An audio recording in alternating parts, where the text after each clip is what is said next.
La veuve accepta une cabane bancale en guise de paiement de son employeur, mais la raison pour laquelle elle penchait changea sa vie à jamais.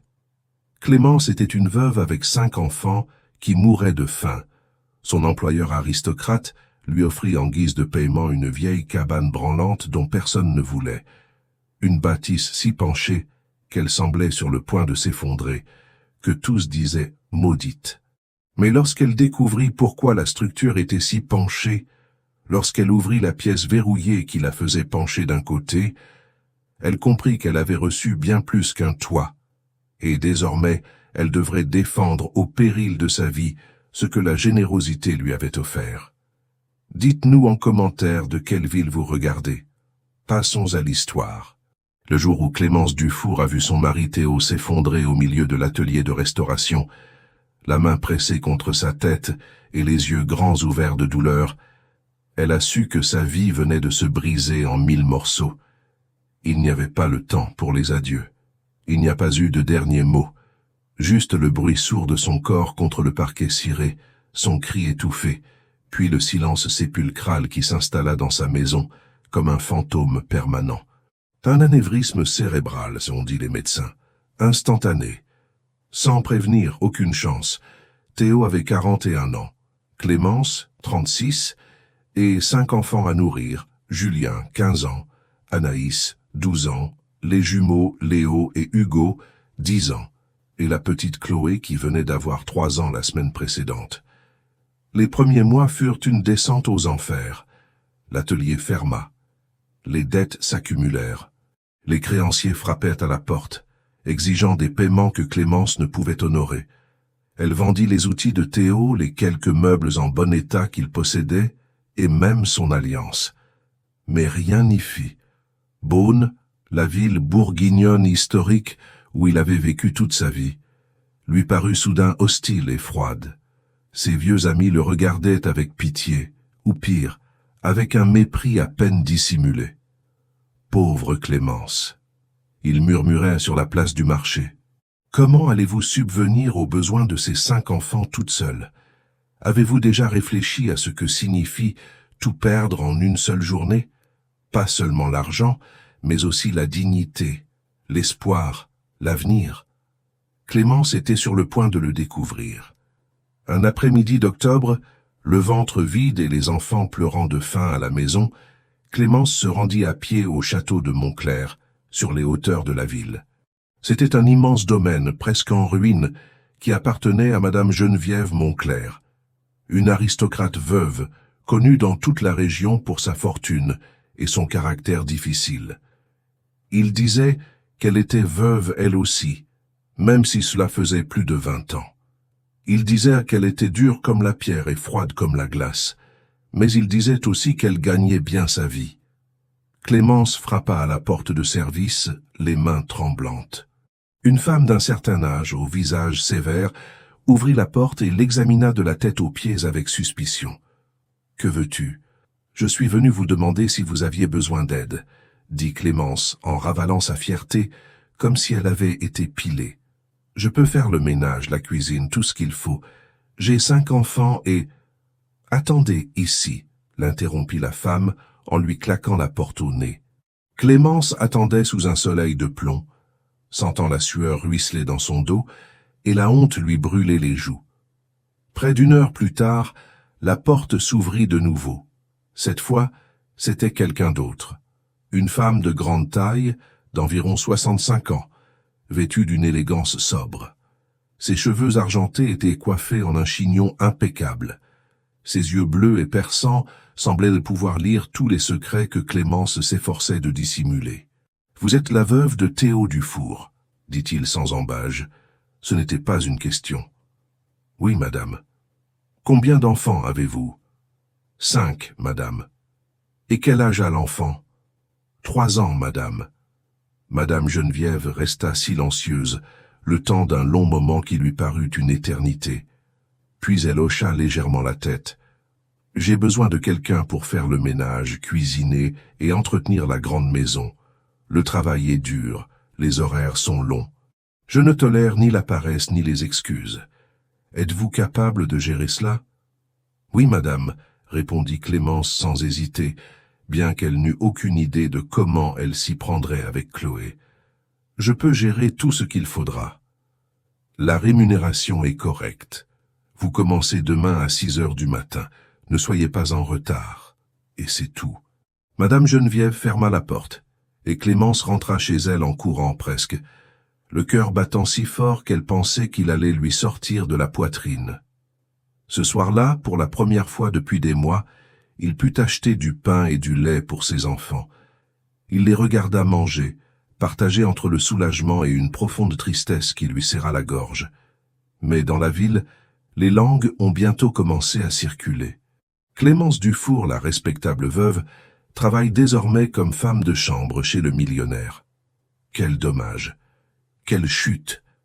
Les femmes, toujours promptes à bavarder, discutaient au marché, à l'église, à chaque coin de rue. « Elle n'a aucune dignité », disait Madame Beaufort, la plus grande commère de Beaune. « Je préférerais mourir de faim plutôt que de m'abaisser à un tel niveau. » Clémence écoutait les commentaires et serrait les poings. Mais elle ne répondait pas. Elle ne pouvait pas se permettre ce luxe. Ses enfants avaient besoin de manger. Les premiers jours au château furent épuisants. Clémence arrivait avant la nuit, laissant Julien s'occuper de ses frères et sœurs, et ne revenait qu'après le coucher du soleil. La grande maison était immense, 3 étages, plus de 20 pièces, des sols en marbre qu'il fallait frotter à genoux, d'immenses fenêtres qui exigeaient des heures de nettoyage. Et Madame Geneviève était exigeante, mais pas cruelle. Il observait Clémence travailler de ses yeux bleus impénétrables, mais il ne cria jamais, ne l'insulta jamais comme Clémence l'avait craint. En fait, il y avait quelque chose d'étrange dans la façon dont Madame Geneviève la traitait. Parfois, tandis que Clémence nettoyait la bibliothèque, elle sentait le regard de l'aristocrate posé sur elle. D'autres fois, Madame Geneviève posait des questions inattendues. « Votre enfant aîné va-t-il à l'école ? Le bébé est-il en bonne santé ? Qu'a étudié votre mari ?» Clémence a répondu avec respect, mais honnêteté, et petit à petit, quelque chose a commencé à changer.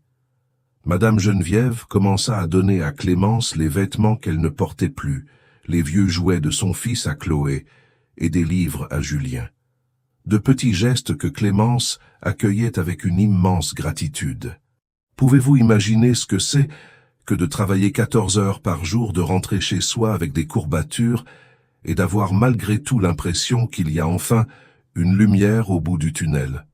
Un après-midi de novembre, alors que Clémence balayait le couloir du 2e étage, elle entendit des voix fortes provenant du bureau de Madame Geneviève. Ce sont ses neveux, Olivier et Mathilde Monclerc, qui se rendaient au château tous les mois sous prétexte de prendre des nouvelles de leur tante, mais qui, en réalité, voulait seulement s'assurer que son héritage restait intact. « Tante, c'est ridicule que vous viviez seule dans cette immense maison avec seulement une bonne, » dit Olivier d'une voix mielleuse. « Vous devriez venir vivre avec nous à Lyon. Nous pourrions mieux nous occuper de vous. »« Je n'ai pas besoin que vous preniez soin de moi, » répondit Madame Geneviève d'une voix aussi sèche que le désert, « et encore moins de vous, qui n'attendez que ma mort pour vous partager ce qui reste de moi. » Le silence qui suivit fut tendu et glacial. Clémence restait paralysée, balai à la main, n'osant pas bouger. Puis elle entendit les pas furieux de ses neveux descendant l'escalier, leurs murmures venimeux. « Vieille femme têtue, on verra bien qui aura le dernier mot. » Ce soir-là, tandis que Clémence finissait de nettoyer la cuisine, Madame Geneviève entra avec un verre d'eau. Elle s'assit à table, chose qu'elle ne faisait jamais, et la regarda en silence pendant un long moment. « Clémence, dit-elle finalement, que ferais-tu si tu avais beaucoup d'argent et pas d'enfants ?» La question l'a prise au dépourvu. Clémence a laissé tomber le chiffon sur l'évier et s'est tournée vers son employeur. « Je ne sais pas, madame. Je suppose que je veillerai à ce que cela ne tombe pas entre de mauvaises mains. » Madame Geneviève sourit pour la première fois. Ce n'était pas un sourire chaleureux, mais un sourire triste et las. « Tu es plus intelligent que tu n'en as l'air, » murmura-t-il. Clémence ne savait pas quoi répondre, Mais cette conversation resta gravée dans sa mémoire pendant des jours. 2 semaines plus tard, un samedi après-midi, Madame Geneviève demanda à Clémence de l'accompagner pour inspecter une propriété qu'elle possédait aux abords de Beaune, près de la route qui menait aux anciennes forêts de chênes. Clémence laissa ses enfants chez une voisine et monta dans la camionnette de l'aristocrate, nerveuse et confuse. Ils arrivèrent sur un vaste terrain envahi par la végétation où se dressait une vieille cabane en bois et en pierre. Mais le plus étrange, c'était qu'elle était complètement penchée d'un côté comme si une main géante l'avait poussée. Les murs formaient des angles impossibles, le toit semblait sur le point de s'effondrer, les fenêtres étaient brisées. « Voici ma vieille cabane », dit Madame Geneviève en faisant le tour de la bâtisse. « Mon grand-père l'a construite il y a près d'1 siècle, mais elle est abandonnée depuis des décennies. Personne n'en veut. On dit qu'elle est maudite. » Clémence observait la cabine avec curiosité, plus qu'avec crainte. Elle ne croyait pas aux fantômes, mais elle remarqua quelque chose d'étrange. L'inclinaison n'était pas uniforme. C'était comme si quelque chose de très lourd tirait la cabine d'un côté. « Pourquoi est-ce si tordu, madame ?» Madame Geneviève la regarda de ses yeux bleus perçants, et un instant Clémence crut qu'elle allait obtenir une réponse. Mais l'aristocrate se contenta de sourire à nouveau, de ce sourire mystérieux hélas. « Cela, chère Clémence, est un secret que je suis la seule à connaître. Et vous ? Avez-vous déjà eu le sentiment que quelqu'un vous cache un secret susceptible de changer votre vie ? Qu'il y a quelque chose de caché juste sous vos yeux, mais que vous ne parvenez pas encore à voir ?»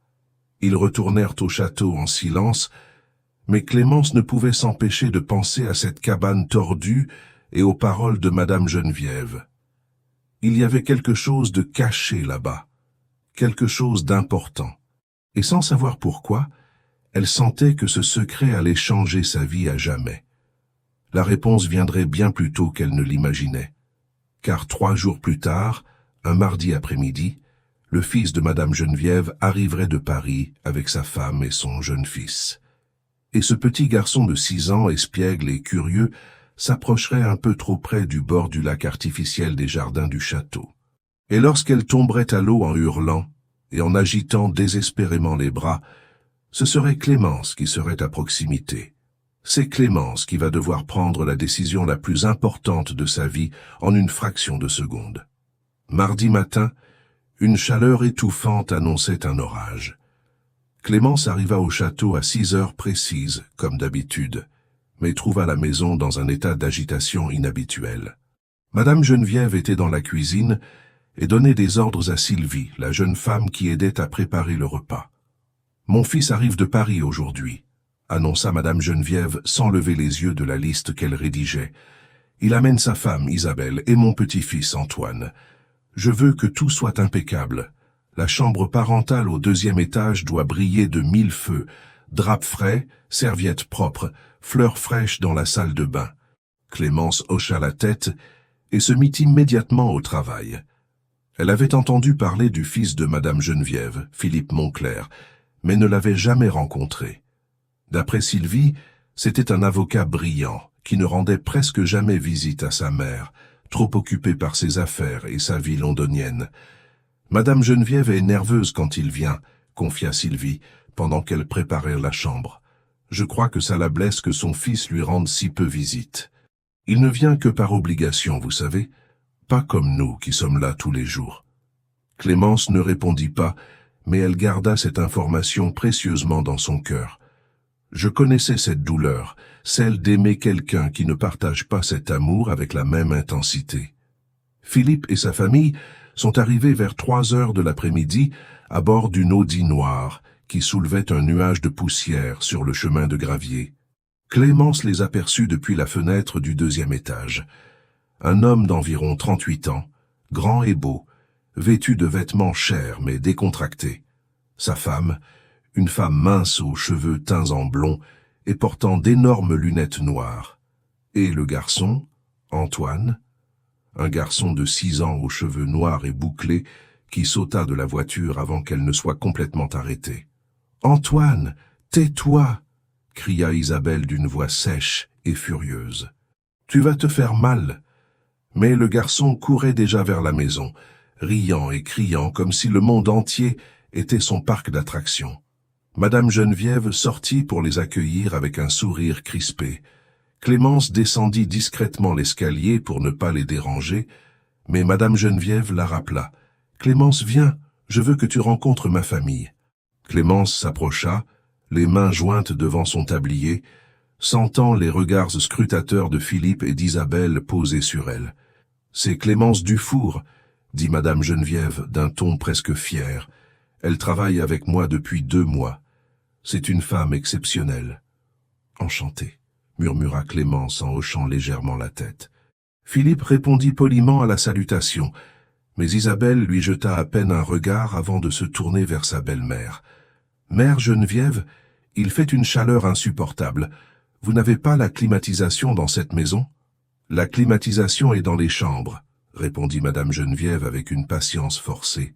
« Clémence vous montrera où vous pourrez vous rafraîchir. » Tandis qu'elle montait les escaliers avec les bagages des visiteurs, Clémence entendait Antoine courir partout, touchant à tout, criant des questions auxquelles personne ne répondait.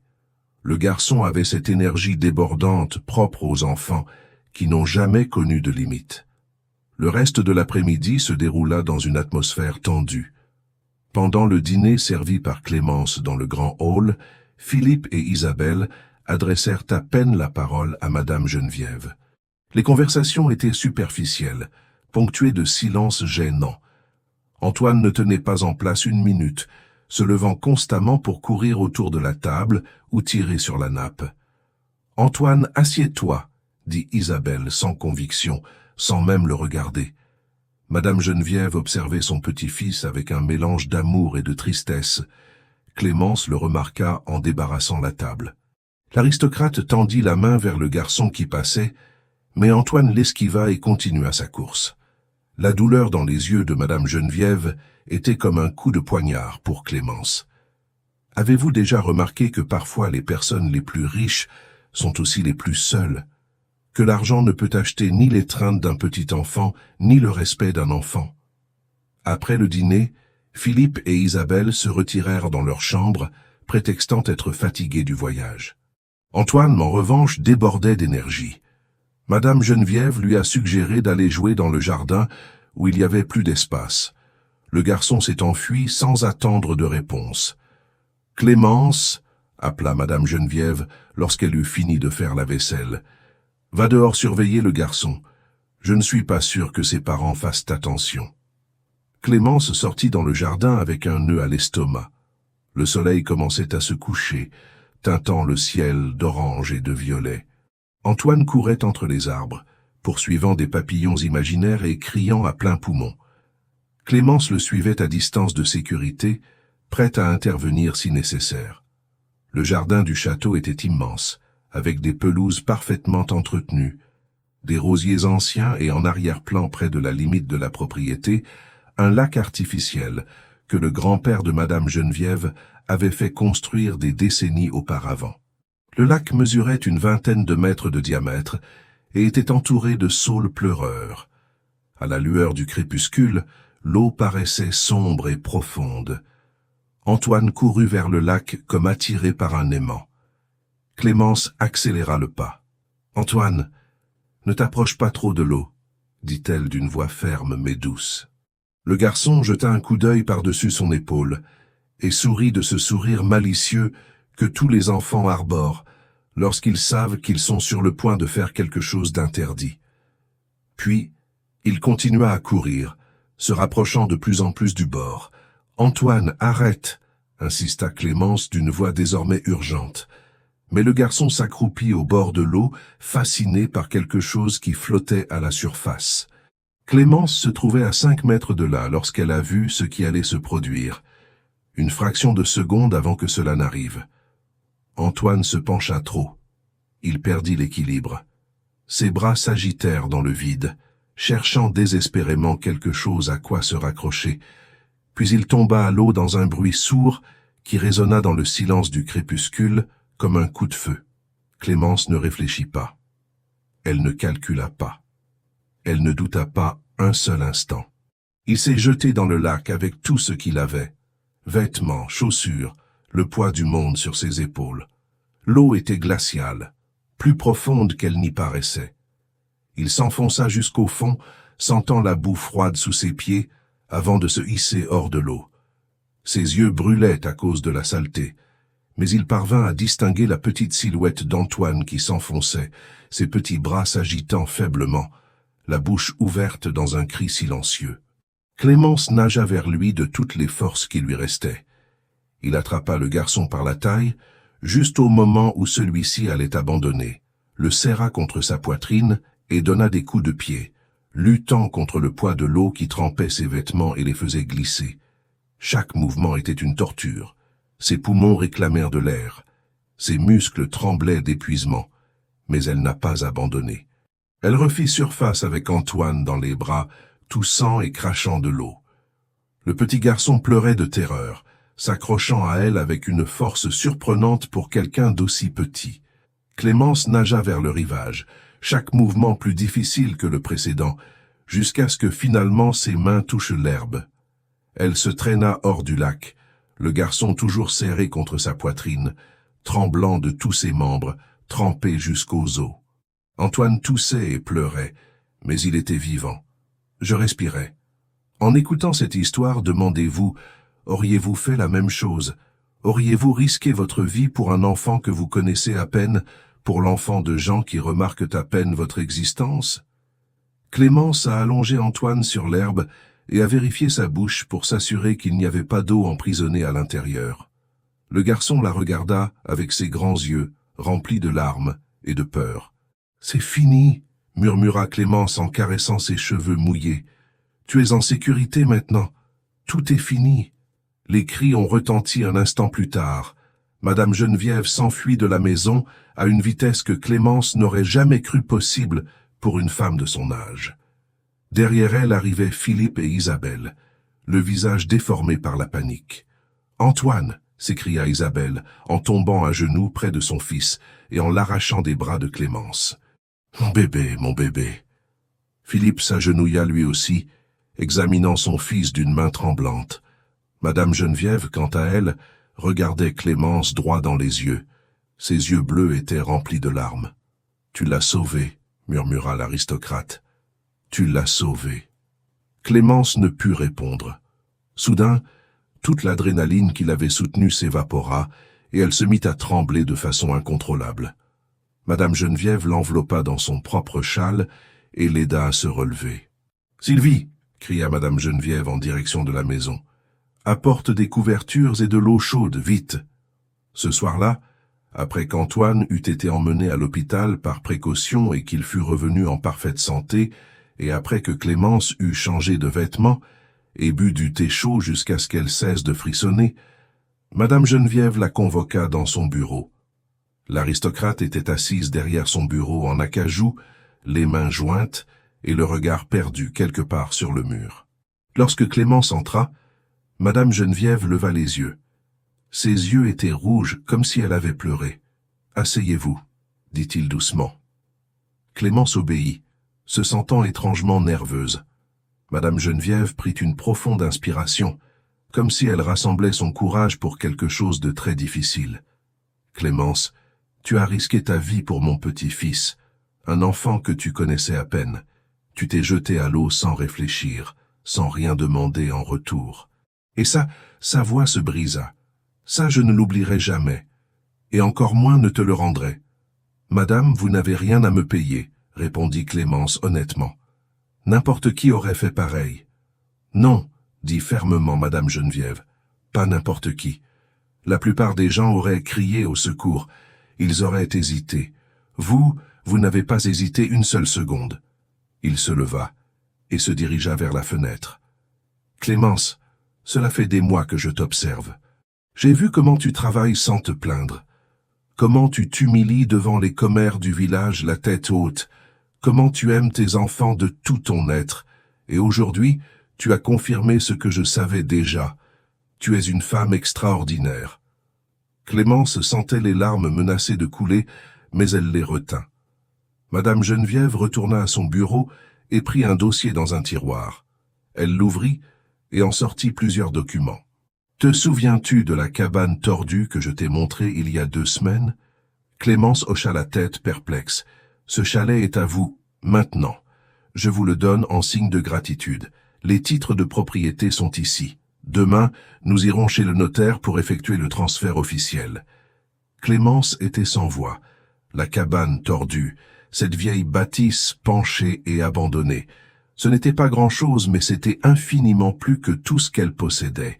« Madame, je ne sais pas quoi dire. »« Ne dites rien, » l'interrompit Madame Geneviève avec un sourire. « Acceptez-le. Il est à vous. Et ce qu'il y a à l'intérieur est à vous aussi. » Ces derniers mots planaient dans l'air comme un secret non dévoilé. Clémence ouvrit la bouche pour demander ce qu'il voulait dire, mais Madame Geneviève avait déjà rangé les documents et se dirigeait vers la porte. « Maintenant, rentrez chez vous avec vos enfants, » dit l'aristocrate. « Nous discuterons des détails demain. » Clémence s'arrêta sur le seuil et la regarda une dernière fois ce soir-là. « Merci, » murmura Madame Geneviève. « Merci d'avoir sauvé la seule chose au monde qui compte encore vraiment pour moi. » Clémence rentra ce soir-là dans sa petite maison de location, marchant comme dans un rêve. Une cabane. Madame Geneviève lui avait donné une cabane, tordue, vieille, abandonnée, certes, mais une cabane tout de même. Un endroit à elle. Le premier pas vers une vie meilleure pour elle et ses enfants. Mais il y avait quelque chose dans les paroles de Madame Geneviève qui résonnait sans cesse dans son esprit, et ce qu'il y a à l'intérieur aussi. Que cachait cette cabane bancale? Quel secret dissimulait-elle pour qu'elle penche de façon si étrange? Et pourquoi Madame Geneviève avait-elle souri avec ce mélange de tristesse et de soulagement en disant que tout lui appartenait? Les réponses étaient là qui l'attendaient dans cette cabine penchée, et lorsqu'elle les découvrit enfin, Clémence comprit que sauver Antoine n'avait pas été un simple acte d'héroïsme. C'était la clé qui ouvrirait les portes d'un destin qui changerait à jamais sa vie et celle de ses 5 enfants. Mais avant cela, avant le déménagement et la découverte, elle allait devoir affronter une chose à laquelle elle ne s'attendait pas. La fureur des neveux de Madame Geneviève, Olivier et Mathilde, qui venaient de découvrir que leur tante avait offert l'une de ses propriétés à une simple servante. Et ils n'allaient pas laisser les choses en rester ainsi. Avant de continuer, abonnez-vous à la chaîne et laissez un like car la suite va vous tenir en haleine. Dites-moi en commentaire, auriez-vous le courage d'accepter un tel cadeau, sachant que des personnes puissantes sont prêtes à vous détruire pour le récupérer? La nouvelle se répandit à Beaune comme une traînée de poudre en période de sécheresse. Clémence Dufour, la pauvre veuve qui lavait autrefois les sols des autres, possédait désormais une propriété à son nom. Les langues venimeuses de la ville s'activaient sans relâche. Sur la place du marché, sur la place publique, aux portes de l'église, les ragots se propageaient et se déformaient à chaque répétition. « On dit qu'elle a séduit le fils de l'aristocrate », murmura Madame Beaufort à un groupe de commères. « C'est pour ça qu'on lui a donné la cabine. Elle doit avoir une liaison avec lui. »« Non, non, j'ai entendu dire que le garçon est tombé dans le lac exprès, » ajouta une autre personne. C'était un stratagème pour soutirer de l'argent à Madame Geneviève.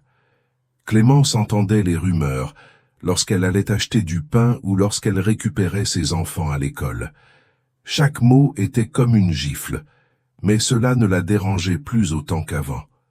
Elle avait quelque chose de plus important sur lequel se concentrer. Ses 5 enfants auraient enfin un toit au-dessus de leur tête, même si ce toit était de travers. Mercredi matin, Madame Geneviève est venue la chercher en camionnette. Clémence y est montée nerveusement, l'estomac noué. Elle se rendait chez le notaire Renard, un homme grave à grosses lunettes et à la moustache grise, qui s'occupait des affaires juridiques de la famille Moncler depuis plus de 30 ans. Tandis que Madame Geneviève traversait les rues pavées du centre-ville, Clémence remarqua une voiture noire qui les suivait à distance. C'était une Mercedes sombre, aux vitres teintées. Quelque chose dans ce véhicule lui donna un frisson d'inquiétude. Le cabinet du notaire était situé dans un ancien hôtel particulier à 2 étages, avec des balcons en fer forgé et des portes en bois sculptées. Lorsqu'ils entrèrent dans le bureau principal, Clémence fut surprise de trouver deux autres personnes qui attendaient, Olivier et Mathilde Monclerc, les neveux de Madame Geneviève. Olivier avait une quarantaine d'années, les cheveux plaqués en arrière et un costume coûteux qui ne parvenait pas à dissimuler son regard calculateur. Mathilde, sa sœur cadette, avait 38 ans et un visage qui aurait été joli sans l'expression amère qui semblait figée sur ses lèvres rouges foncées. « Tante Geneviève », dit Olivier d'une voix mielleuse qui contrastait avec la froideur de son regard. « Quelle surprise de vous trouver ici. Nous ne savions pas que vous aviez rendez-vous chez le notaire. »« Vous n'aviez pas besoin de les prévenir, » répondit sèchement Madame Geneviève. « Mes affaires ne les regardent pas. »« Mais tante, » intervint Mathilde avec une douceur feinte, « nous sommes de la famille. Tout ce que vous faites nous concerne, surtout lorsqu'il s'agit de léguer des biens familiaux à des inconnus. » Son regard se posa sur Clémence avec un mépris si pur qu'il en était presque palpable. Clémence sentit la terre s'ouvrir sous ses pieds. Comment l'avait-il découvert si vite? « Clémence n'est pas une inconnue, » dit Madame Geneviève, en relevant le menton avec dignité. « Elle a sauvé la vie de mon petit-fils, chose que vous n'auriez jamais faite. Cela ne vous donne pas le droit de recevoir un bien qui appartient à notre famille depuis des générations, » rétorqua Olivier, laissant tomber son masque de courtoisie. « Ce chalet appartenait à votre grand-père, notre arrière-grand-père. Vous ne pouvez pas simplement le donner à une domestique. » Le notaire Renard s'éclaircit la gorge, agacé, derrière son bureau. « Madame Geneviève a parfaitement le droit de disposer de sa propriété comme bon lui semble, » a-t-il déclaré d'un ton professionnel. « Le chalet en question est à son nom depuis plus de 20 ans. Rien ne s'oppose légalement à sa cession. »« Mais il y a un obstacle moral, » insista Mathilde. « Tante, ce chalet fait partie de notre patrimoine familial. Vous ne pouvez pas faire ça. Maman et papa se retourneraient dans leur tombe s'ils le savaient. »« Votre père, » répondit Madame Geneviève d'une voix tranchante comme du cristal, « était mon frère cadet et un homme avare qui m'a emprunté de l'argent toute sa vie sans jamais me rembourser. Alors ne me dites pas qu'il se soucierait de la fortune familiale. Vous êtes-vous déjà demandé pourquoi la cupidité transforme les gens en monstres? Pourquoi l'argent peut détruire les liens du sang plus vite que toute autre chose? » Le silence qui suivit était si pesant que Clémence pouvait presque le sentir lui peser sur la peau. Elle voulait disparaître, devenir invisible, ne pas être là au beau milieu de cette dispute familiale. Mais Madame Geneviève lui prit la main et la serra fermement. « Notaire, » dit l'aristocrate sans quitter ses neveux des yeux. « Procédez au transfert. Maintenant. » Les 30 minutes suivantes furent un véritable supplice. Clémence signait là où on le lui demandait, les mains tremblantes et le cœur battant si fort qu'elle était certaine que tout le monde pouvait l'entendre. Olivier et Mathilde restèrent assis dans un coin, le regardant avec une haine pure qui promettait vengeance. Une fois la procédure terminée et les actes remis par le notaire dans une enveloppe brune, Clémence eut l'impression que ses jambes pouvaient à peine la soutenir. Madame Geneviève la conduisit vers la sortie, ignorant complètement ses neveux.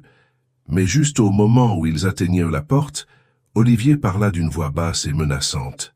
« Ça ne passera pas, tante. Nous allons contester cette mutation. Et quant à vous ?» Son regard se posa sur Clémence. « Profitez bien de votre cabane bancale tant que vous le pouvez. Elle ne vous appartiendra plus longtemps. » Dans la camionnette qui les ramenait au château, Madame Geneviève conduisit longtemps en silence. Finalement, alors qu'ils quittaient la ville, elle prit la parole. « Ne les écoutez pas. Ils n'ont aucun droit légal de vous prendre ce chalet. Les titres de propriété sont à votre nom. Il est à vous, Clémence, à vous et à vos enfants. » Mais Clémence ne se sentait pas à l'aise. « J'ai connu des hommes comme Olivier. J'ai connu ce genre de haine. Et je savais qu'il ne s'arrêterait pas simplement parce que la loi n'était pas de son côté. Cet après-midi-là, après le travail, Clémence a réuni ses 5 enfants dans sa petite maison de location et leur a annoncé la nouvelle. Julien, l'aîné, la regarda avec un mélange de joie et de méfiance. « Une cabane, maman ? Sérieusement ?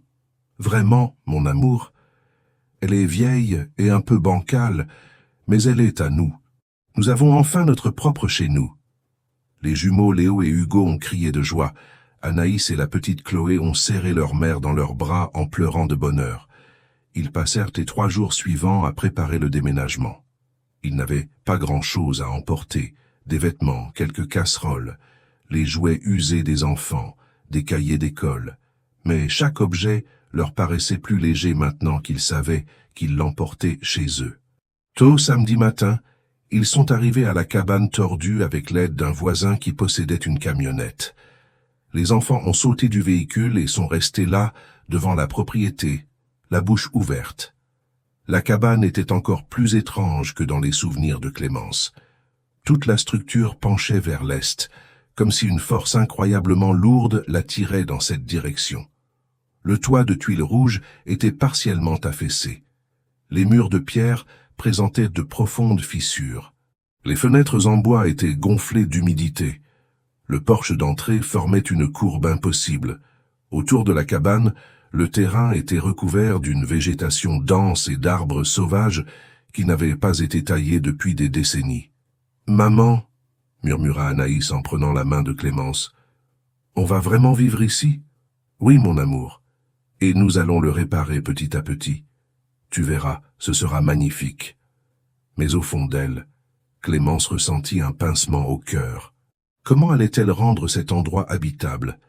Il n'avait pas d'argent pour des rénovations. Il avait à peine de quoi manger. Il ouvrit la porte d'entrée, qui grinça dans un son semblable à une lamentation, et ils entrèrent tous ensemble. L'intérieur était sombre et sentait l'humidité. Le plancher en bois était recouvert de poussière et de feuilles mortes qui s'étaient introduites par les fenêtres brisées. Dans la pièce, de vieux meubles recouverts de draps blancs ressemblaient à des fantômes dans la pénombre. Mais ce qui a le plus frappé Clémence, c'était l'étrange agencement de la cabine. Il y avait une grande pièce, une petite cuisine avec un poêle à bois, 2 chambres à gauche, une minuscule salle de bain et une porte verrouillée au bout d'un court couloir du côté est de la cabane. La porte était en bois épais, avec un vieux cadenas rouillé suspendu à un anneau de fer. Clémence s'approcha de la porte et la toucha de la paume de sa main. Le bois était froid, trop froid pour être normal, et lorsqu'il colla son oreille contre la surface, il sembla entendre quelque chose. Pas vraiment un son, mais plutôt une présence, comme si la pièce respirait.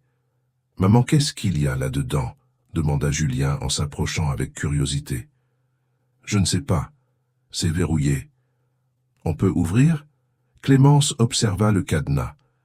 Il était vieux, mais solide. Il leur faudrait des outils pour l'ouvrir. Ou la clé. « Je trouverai un moyen de l'ouvrir demain, » promit-il.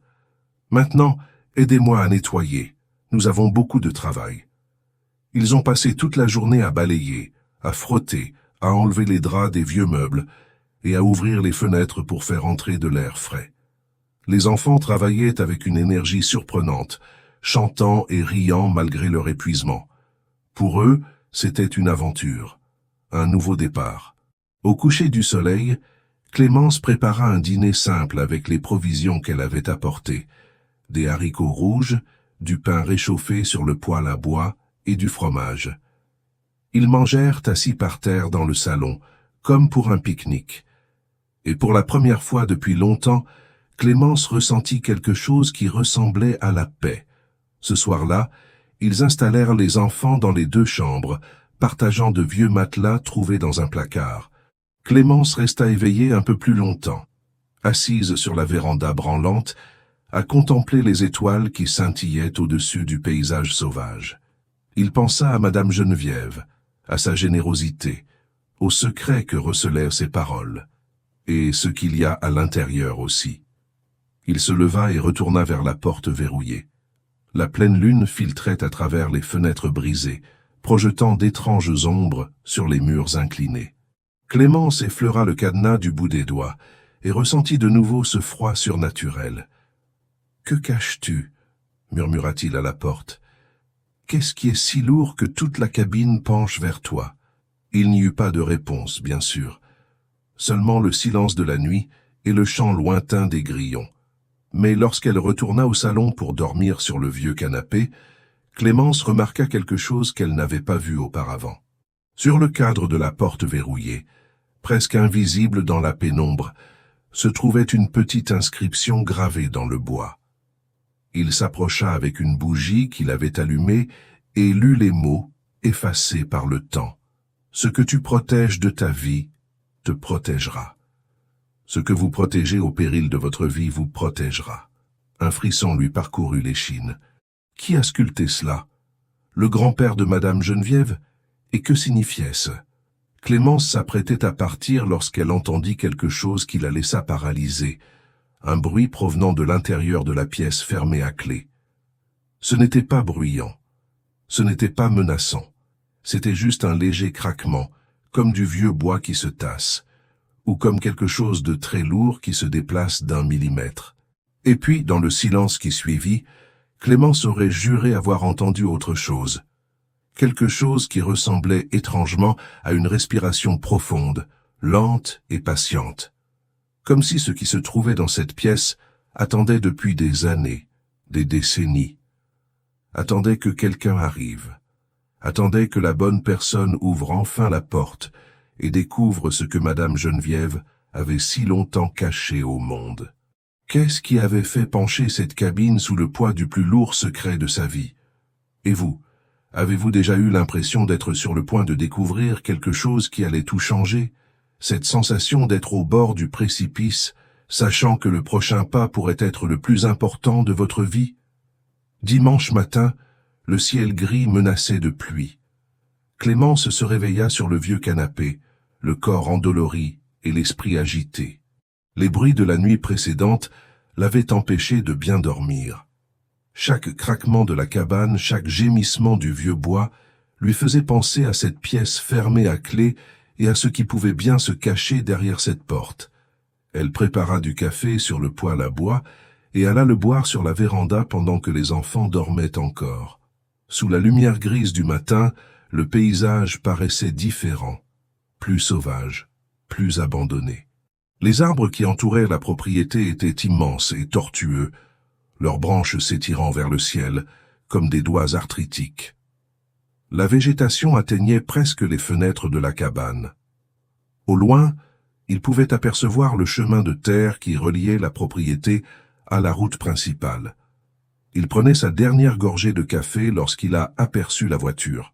La même Mercedes noire qui les avait suivis jusqu'à l'étude notariale s'arrêta sur la route à une 50aine de mètres de la cabane, sans couper le moteur. Les vitres teintées empêchèrent de voir qui se trouvait à l'intérieur. Mais Clémence savait avec une certitude absolue qu'il s'agissait d'Olivier Moncler. La voiture resta là pendant 5 longues minutes, à regarder, à attendre. Puis aussi discrètement qu'il était arrivé, il fit demi-tour et s'éloigna, soulevant un nuage de poussière rougeâtre. Clémence sentit une boule de peur dans son estomac. Cet homme ne voulait pas abandonner. Et elle était là, seule avec 5 enfants, dans une cabane qui tenait à peine debout. Au réveil, Clémence occupa les enfants avec des tâches ménagères et de petites réparations. Julien aida à réparer une fenêtre cassée avec du carton et du ruban adhésif. Les jumeaux arrachèrent des végétaux du jardin. Anaïs balaya le balcon.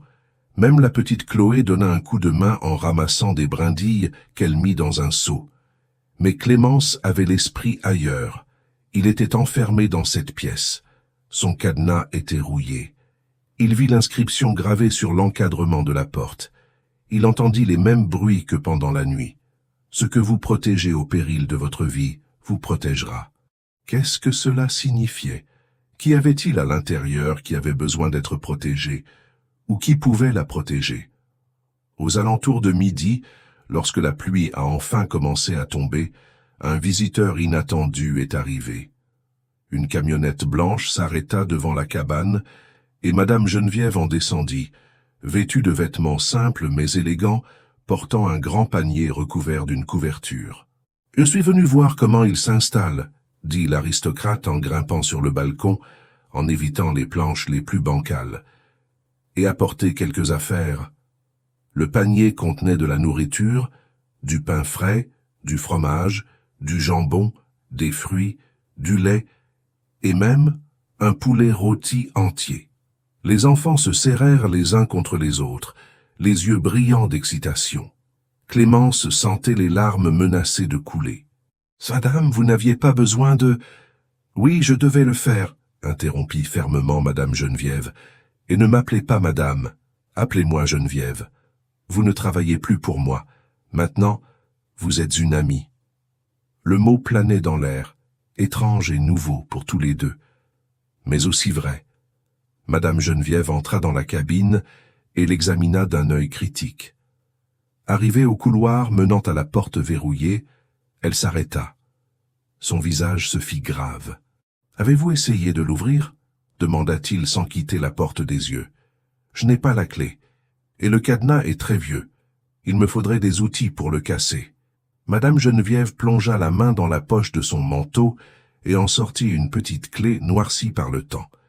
Elle la tendit à Clémence comme si elle lui remettait un objet sacré. « Voici la clé, » dit-il d'une voix douce. « Mais avant d'ouvrir cette porte, je dois vous expliquer quelques points. Pourrions-nous parler en privé ?» Clémence demanda à Julien de veiller sur ses frères et sœurs et suivit Madame Geneviève jusqu'au balcon. Ils s'assirent sur les marches irrégulières, tandis que la pluie tombait à verse, créant autour d'eux un cocon d'intimité. Madame Geneviève prit une profonde inspiration avant de parler.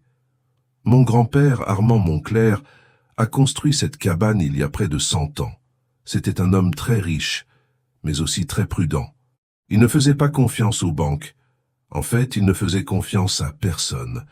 Il a donc décidé de gérer sa fortune d'une manière bien particulière. » Clémence écoutait en silence, le cœur battant la chamade. « Pendant des années, mon grand-père a amassé des objets précieux, des œuvres d'art de l'époque napoléonienne, d'anciennes sculptures religieuses, des bijoux volés par les nazis pendant la guerre et récupérés par la résistance, des pièces d'or des mines de Lyon, des documents historiques, des livres rares, des manuscrits enluminés du Moyen-Âge, des choses qui valent des fortunes aujourd'hui. » Madame Geneviève fit une pause.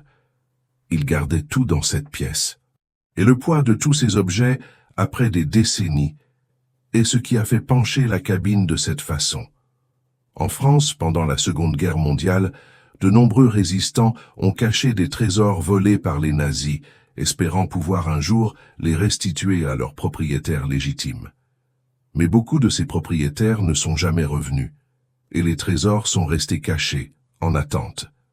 Clémence eut l'impression que le monde s'arrêtait autour d'elle. Le bruit de la pluie s'estompa au loin. Sa voix n'était plus qu'un murmure lorsqu'elle parla. « Vous êtes en train de dire qu'il y a une fortune à l'intérieur de cette pièce. Une fortune, » ajouta Madame Geneviève, « que mon grand-père a léguée à ma grand-mère, puis à mon père, et enfin à moi. Mais je ne l'ai jamais sortie de là. Je ne l'ai jamais vendue. Je l'ai laissée dans cette pièce toutes ces années, parce que je savais que si ma famille découvrait sa véritable valeur, ils me tueraient pour tout récupérer. Mais ses neveux, Olivier et Mathilde, ne le savent-ils pas? Ils savent que la cabane existe, ils savent qu'elle est abandonnée et délabrée, mais ils pensent que ce n'est qu'une vieille bâtisse sans valeur. Mon grand-père était très malin, il n'a jamais fait inventaire du contenu de la pièce. Pour le monde entier, ces choses n'existent pas, et j'ai gardé ce secret pendant plus de 20 ans. Clémence ressentit soudain un vertige. Ce n'était pas possible. Ce n'était pas réel. « Pourquoi » demanda-t-elle d'une voix tremblante. « Pourquoi me dites-vous cela? Pourquoi m'avez-vous donné le chalet avec tout ce qu'il contenait ?» Madame Geneviève la regarda de ses yeux bleus perçants, mais cette fois, il y avait de la tendresse dans son regard, et une profonde tristesse. « Parce que je n'ai plus personne à qui faire confiance. Mon mari est mort il y a 22 ans. Mon fils vit à Paris et ne me rend visite que par obligation. Mes neveux attendent ma mort pour se partager le peu qu'ils croient qu'il me reste. Je suis seule, Clémence, complètement seule. » Sa voix s'est brisée. « Mais ensuite je t'ai vu travailler, je t'ai vu endurer les humiliations avec dignité, Je t'ai vu aimer tes enfants d'une force que je n'ai jamais eue.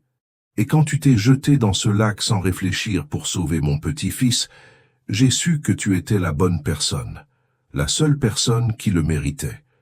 Il prit la main de Clémence dans la sienne. C'est grâce à vous que mon grand-père a conservé cette fortune. Vous êtes la personne qui méritait de la trouver. Je ne peux pas accepter ça, dit Clémence en se levant brusquement. C'est trop. Je n'ai fait que ce que n'importe quelle personne honnête aurait fait. Je ne mérite pas une fortune pour ça. Ce n'est pas la raison, insista Madame Geneviève en se levant elle aussi.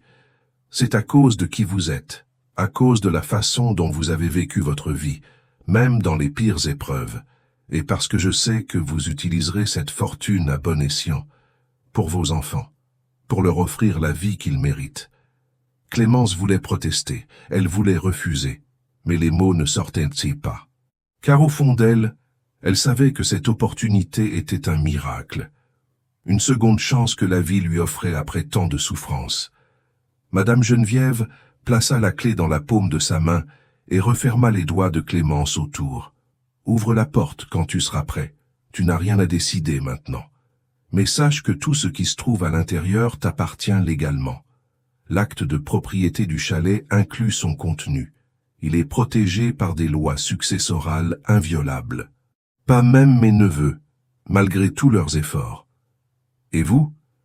Vous n'avez besoin de rien de tout ça? » Madame Geneviève sourit tristement. « J'ai déjà vécu ma vie. J'ai déjà eu ma chance. Maintenant, c'est à votre tour, et à celui de vos enfants. » Ils restèrent longtemps silencieux, écoutant la pluie, chacun perdu dans ses pensées. Finalement, Madame Geneviève fit ses adieux avec une étreinte à laquelle Clémence ne s'attendait pas, et s'éloigna dans sa camionnette blanche, disparaissant dans le rideau d'eau. Clémence se tenait sur le balcon, la clé à la main, tremblante, non pas de froid, mais d'une anticipation mêlée de peur. À l'intérieur de cette cabane, derrière cette porte verrouillée, elle attendait quelque chose qui pourrait changer sa vie à jamais. Mais c'était aussi quelque chose qui la rendait vulnérable. Car si Olivier et Mathilde découvraient la véritable valeur de ce qui se trouvait à l'intérieur, feriez-vous confiance à une clé qui ouvre non seulement une porte, mais tout un destin? Une clé qui pourrait sauver votre famille? Ou la détruire?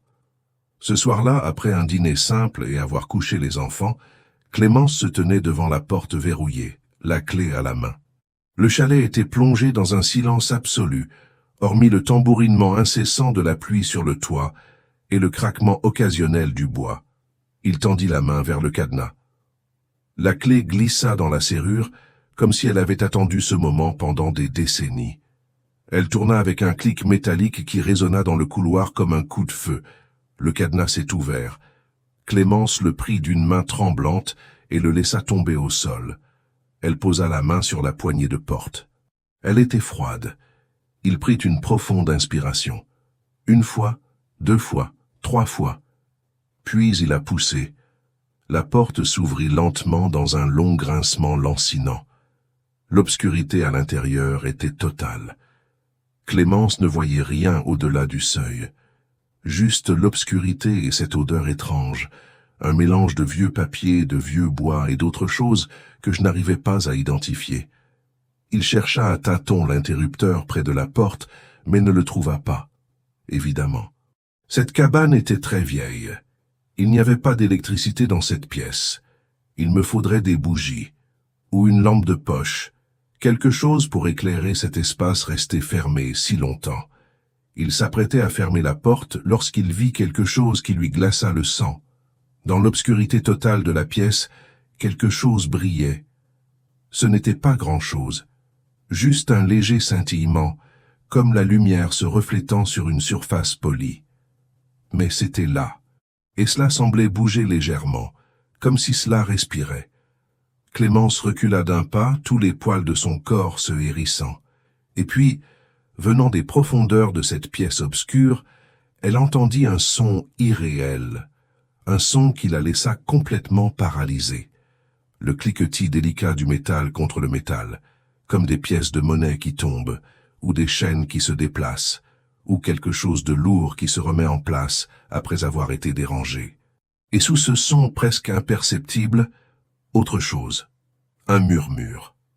Non pas des voix, mais l'air même qui circulait dans la pièce, comme si l'espace était resté scellé si longtemps que le simple fait d'ouvrir la porte avait réveillé quelque chose qui sommeillait. Clémence claqua la porte, le cœur battant si fort qu'elle avait mal à la poitrine. Il s'appuya contre le mur du couloir, tremblant, essayant de reprendre son souffle. Demain. Demain se lèverait, le jour se lèverait. À la lueur des bougies. Les enfants seraient réveillés dans la cabane pour qu'elles ne se sentent pas si seules. Demain, il affronterait ce qui l'attendait dans cette pièce. Mais alors qu'elle retournait dans sa chambre pour essayer de dormir, une partie d'elle connaissait la vérité. Après avoir ouvert cette porte, après avoir dérangé ceux qui dormaient à l'intérieur, plus rien ne serait jamais comme avant. Et pas seulement pour la fortune qu'il espérait découvrir. Mais ouvrir cette porte avait libéré bien plus. Quelque chose que Madame Geneviève avait gardé enfermé pendant des décennies. Un secret si lourd, si immense, qu'il avait fait basculer toute une cabine sous son poids. Il y a des choses qui, une fois révélées, ne peuvent plus être refermées. Des secrets qui, une fois dévoilés, changent tout. Ressentiriez-vous de la peur ou de la curiosité? Un secret qu'Olivier et Mathilde Moncler étaient sur le point de découvrir.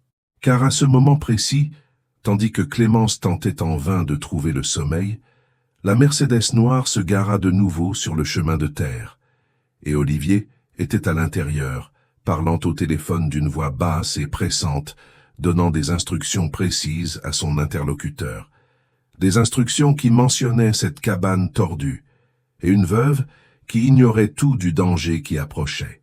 Lundi matin, un silence inquiétant régnait.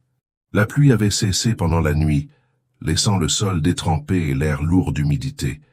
Clémence se réveilla tôt, le corps endolori par le canapé et l'esprit encore préoccupé par les bruits qu'elle avait entendus derrière la porte verrouillée.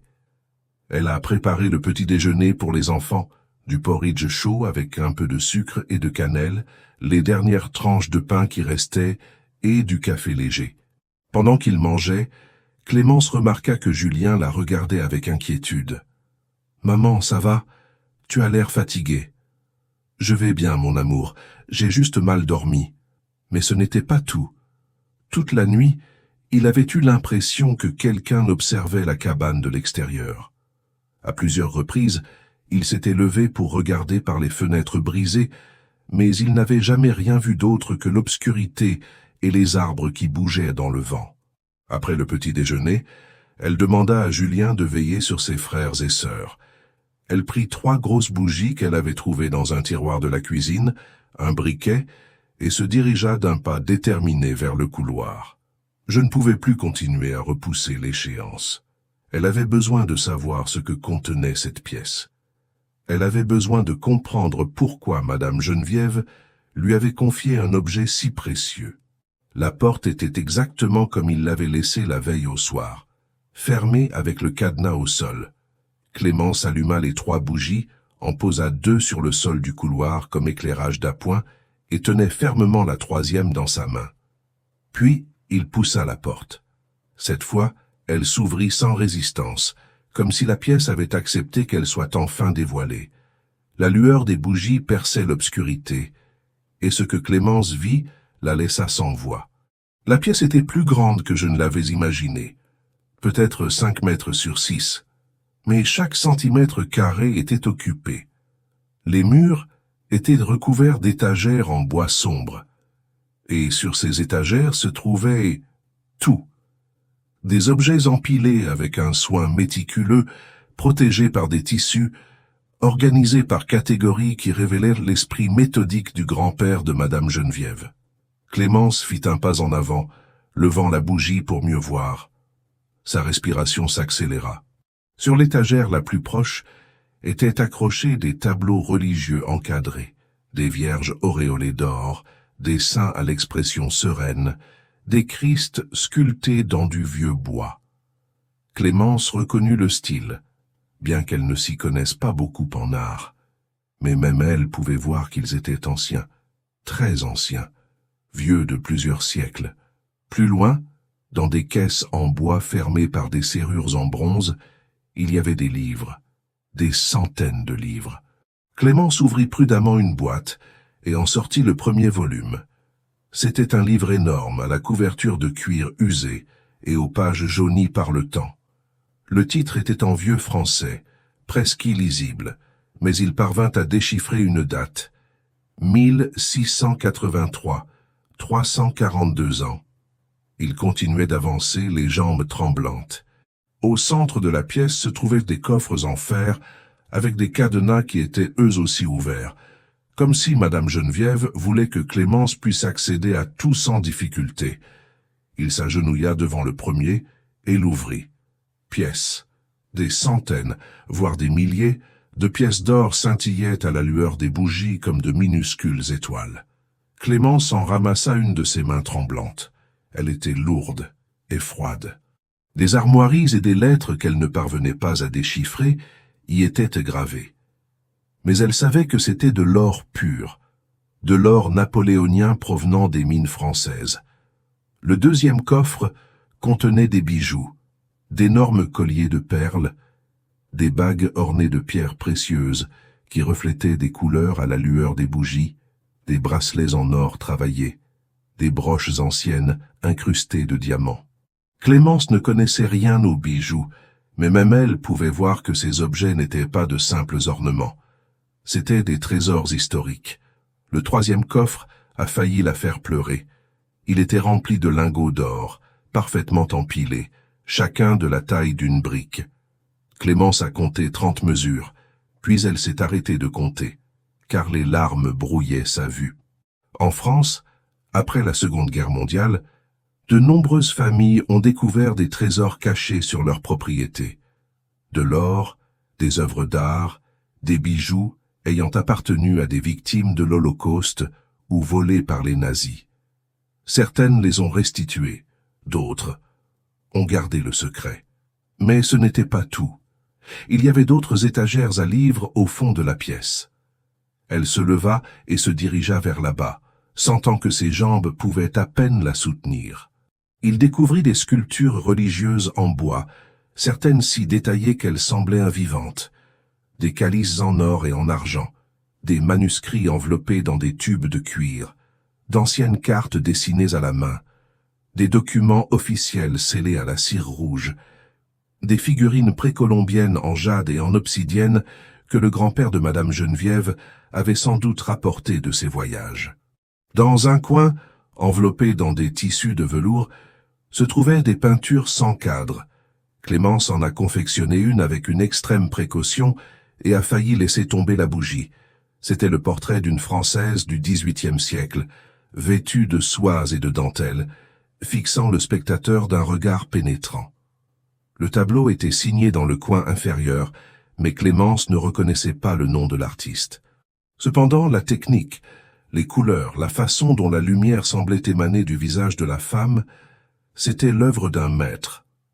Clémence déposa soigneusement le tableau et s'assit sur le parquet, incapable de rester debout plus longtemps.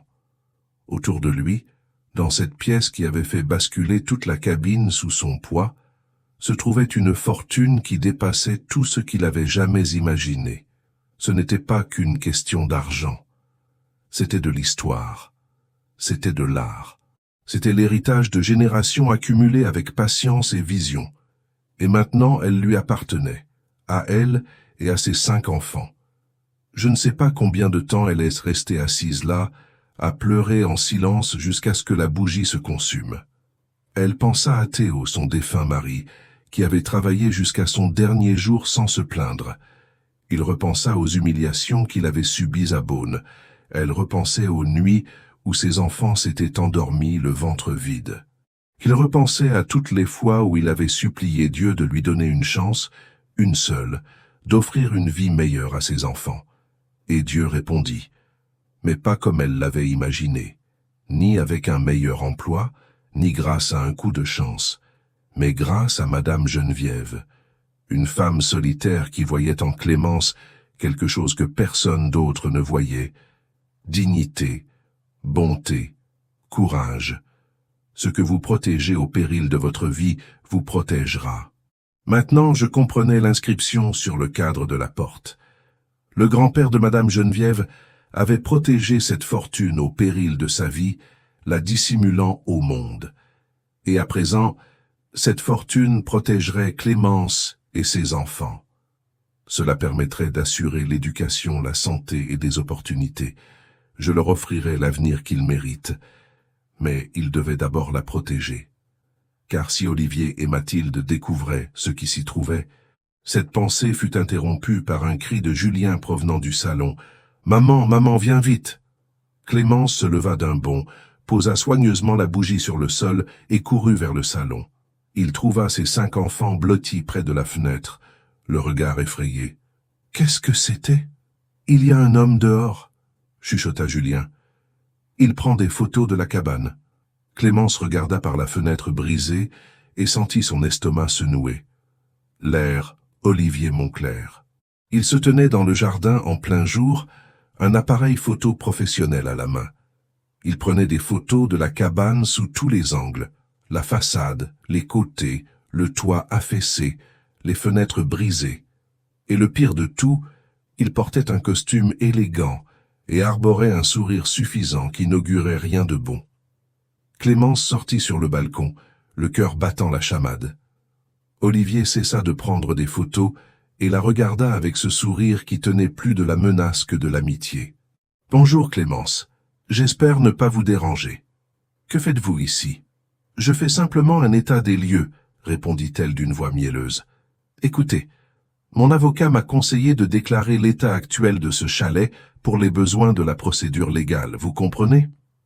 Madame Geneviève m'a déjà remis les titres de propriété. Le chalet m'appartient légalement. Vous ne pouvez rien y changer. » Le sourire d'Olivier s'élargit, mais ses yeux restèrent froids comme la glace. « Ça, je n'essaie pas de vous prendre le chalet, Clémence. Ce serait difficile. Mais il existe d'autres façons de régler ce problème. » Elle rangea l'appareil photo dans son sac et s'approcha du balcon. « Regarde cet endroit. Il est sur le point de s'effondrer. Il n'y a pas d'électricité. Il n'y a pas d'eau courante. Les murs sont fissurés de façon énorme. Le toit s'écroule. Crois-tu vraiment qu'il soit prudent de vivre ici avec 5 jeunes enfants ?» Clémence ressentit un frisson d'avertissement. « Je peux le réparer petit à petit. » « Avec quel argent ?» La voix d'Olivier se durcit. « Vous êtes une pauvre femme, Clémence, une veuve sans ressources. Et ce chalet a besoin de rénovation qui coûterait des centaines de milliers d'euros, peut-être des millions. Comment allez-vous payer ça ? Ça ne vous regarde pas. »« Mais c'est la responsabilité de la protection civile, » dit Olivier avec un sourire triomphant. « Il se trouve que j'ai un ami qui y travaille. Et hier, comme ça, je lui ai dit qu'une veuve avec 5 enfants avait emménagé dans une cabane insalubre. Il m'a répondu qu'il venait l'inspecter, probablement demain, et quand ils verront l'état de cet endroit, il haussa les épaules.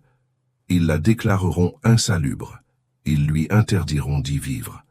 Et après, qu'est-ce que vous ferez ? Clémence sentait le monde s'écrouler autour d'elle. Il avait raison, la cabane était un désastre, et si la protection civile la déclarait inhabitable, mais ne vous inquiétez pas, poursuivit Olivier avec une compassion feinte. J'ai une solution, j'achèterai la cabane. Je vous offre 50 000 euros, comptant, aujourd'hui. C'est plus que ce que vaut cette ruine. Avec cet argent, vous pourrez louer quelque chose de correct en ville, le temps de trouver du travail. 50 000 euros. C'était une aubaine pour quelqu'un dans sa situation. Mais ce n'était rien, absolument rien, comparé à ce qui se trouvait dans la pièce fermée à clé. « Ce n'est pas à vendre, » dit Clémence d'un ton ferme, même si elle tremblait intérieurement. Le sourire d'Olivier s'est effacé. Son visage s'est durci jusqu'à paraître sculpté dans la pierre. « Et vous allez le regretter, » dit-il d'une voix basse et menaçante.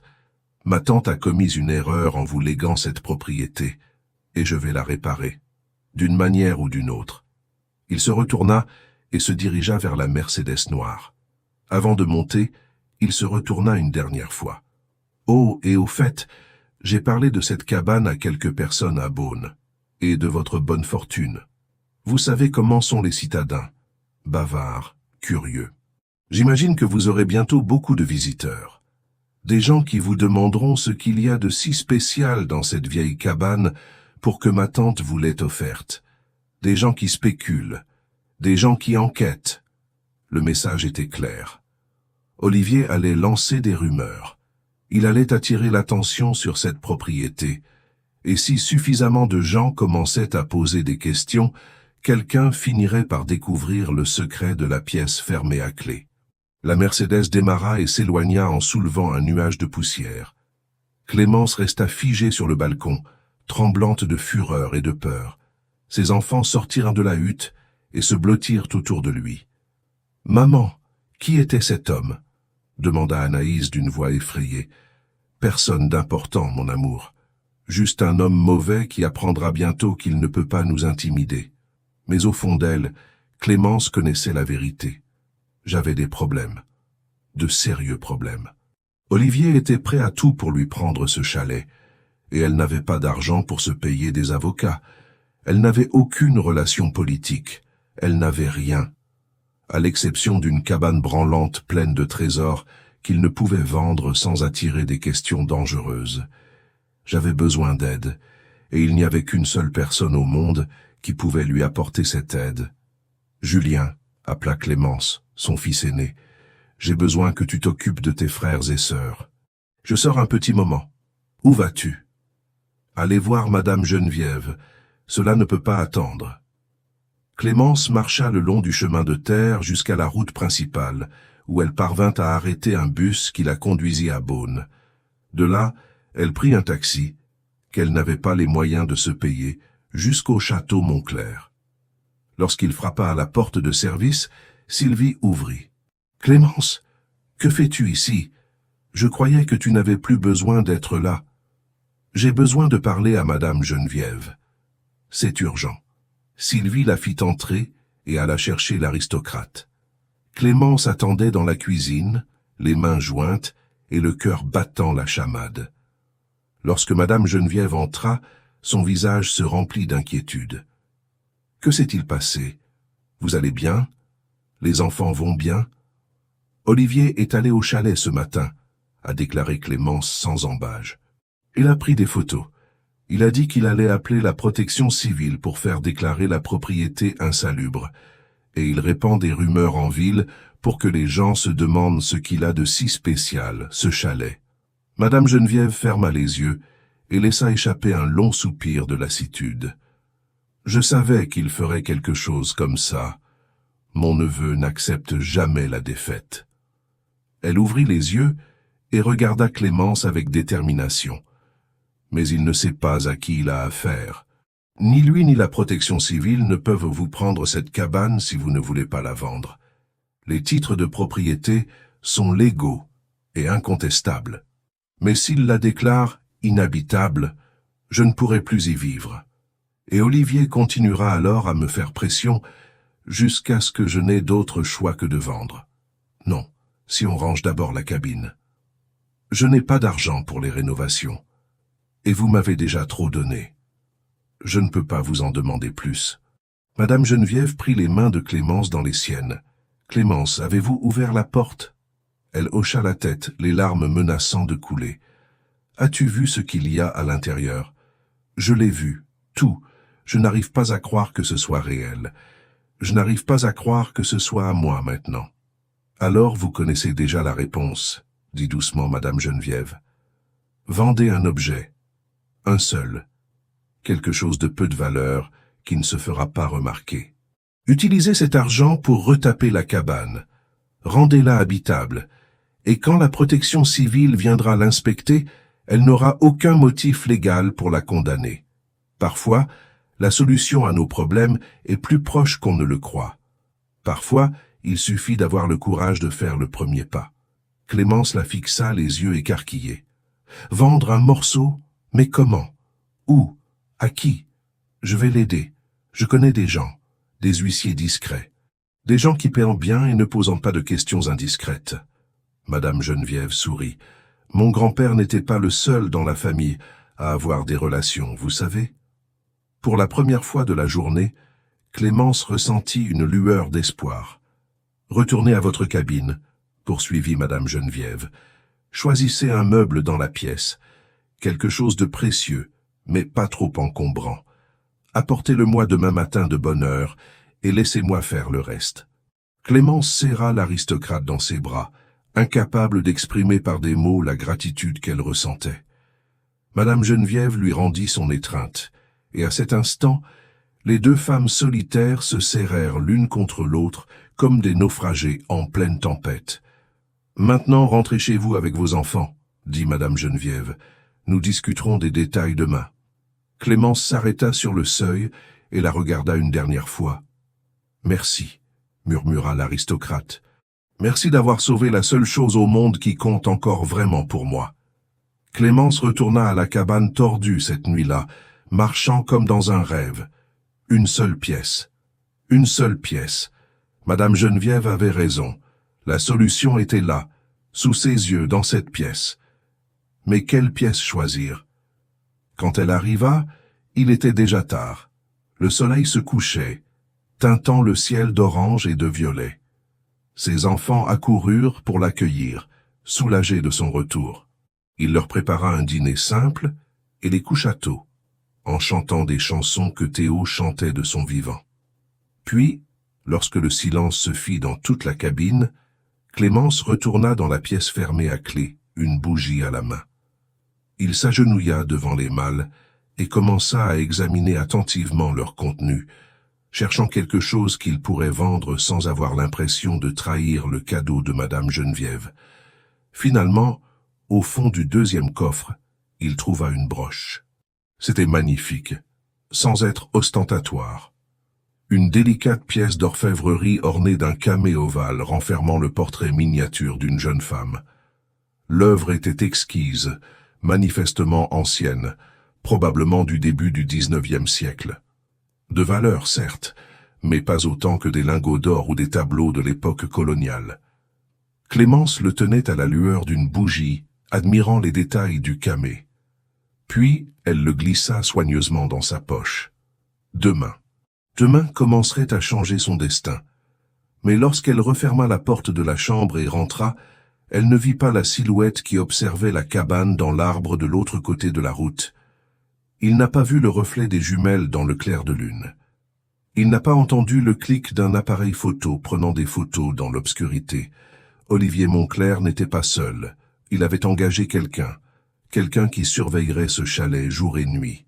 Quelqu'un qui rapporterait le moindre mouvement de Clémence, chaque entrée, chaque sortie, chaque visiteur. Et lorsqu'ils découvrirent enfin le secret que recelait cette cabane tordue, lorsqu'ils comprirent enfin pourquoi Madame Geneviève l'avait donnée à une simple servante, la véritable guerre ne faisait que commencer. Mardi matin, le ciel dégagé annonçait une chaleur intense. Clémence se leva avant l'aube, se lava du mieux qu'elle put avec l'eau froide du robinet rouillé de la salle de bain et s'habilla de ses vêtements les plus présentables. La broche ancienne reposait dans une petite pochette en tissu à l'intérieur de sa poche, son poids étant davantage dû à sa valeur symbolique qu'à sa taille. Il confia Julien à la garde de ses frères avec des instructions strictes. N'ouvrir la porte à personne, garder fermées les fenêtres encore vitrées, et s'ils apercevaient la Mercedes noire d'Olivier, se cacher dans l'arrière-salle jusqu'à son départ. « Maman, tu me fais peur, » dit Julien en fronçant les sourcils. Il avait 15 ans, mais parfois il paraissait beaucoup plus vieux, surtout depuis la mort de son père. « Ne t'inquiète pas, mon amour, sois juste prudente. Je serai de retour avant midi. » Le voyage jusqu'au château de Moncler lui parut interminable.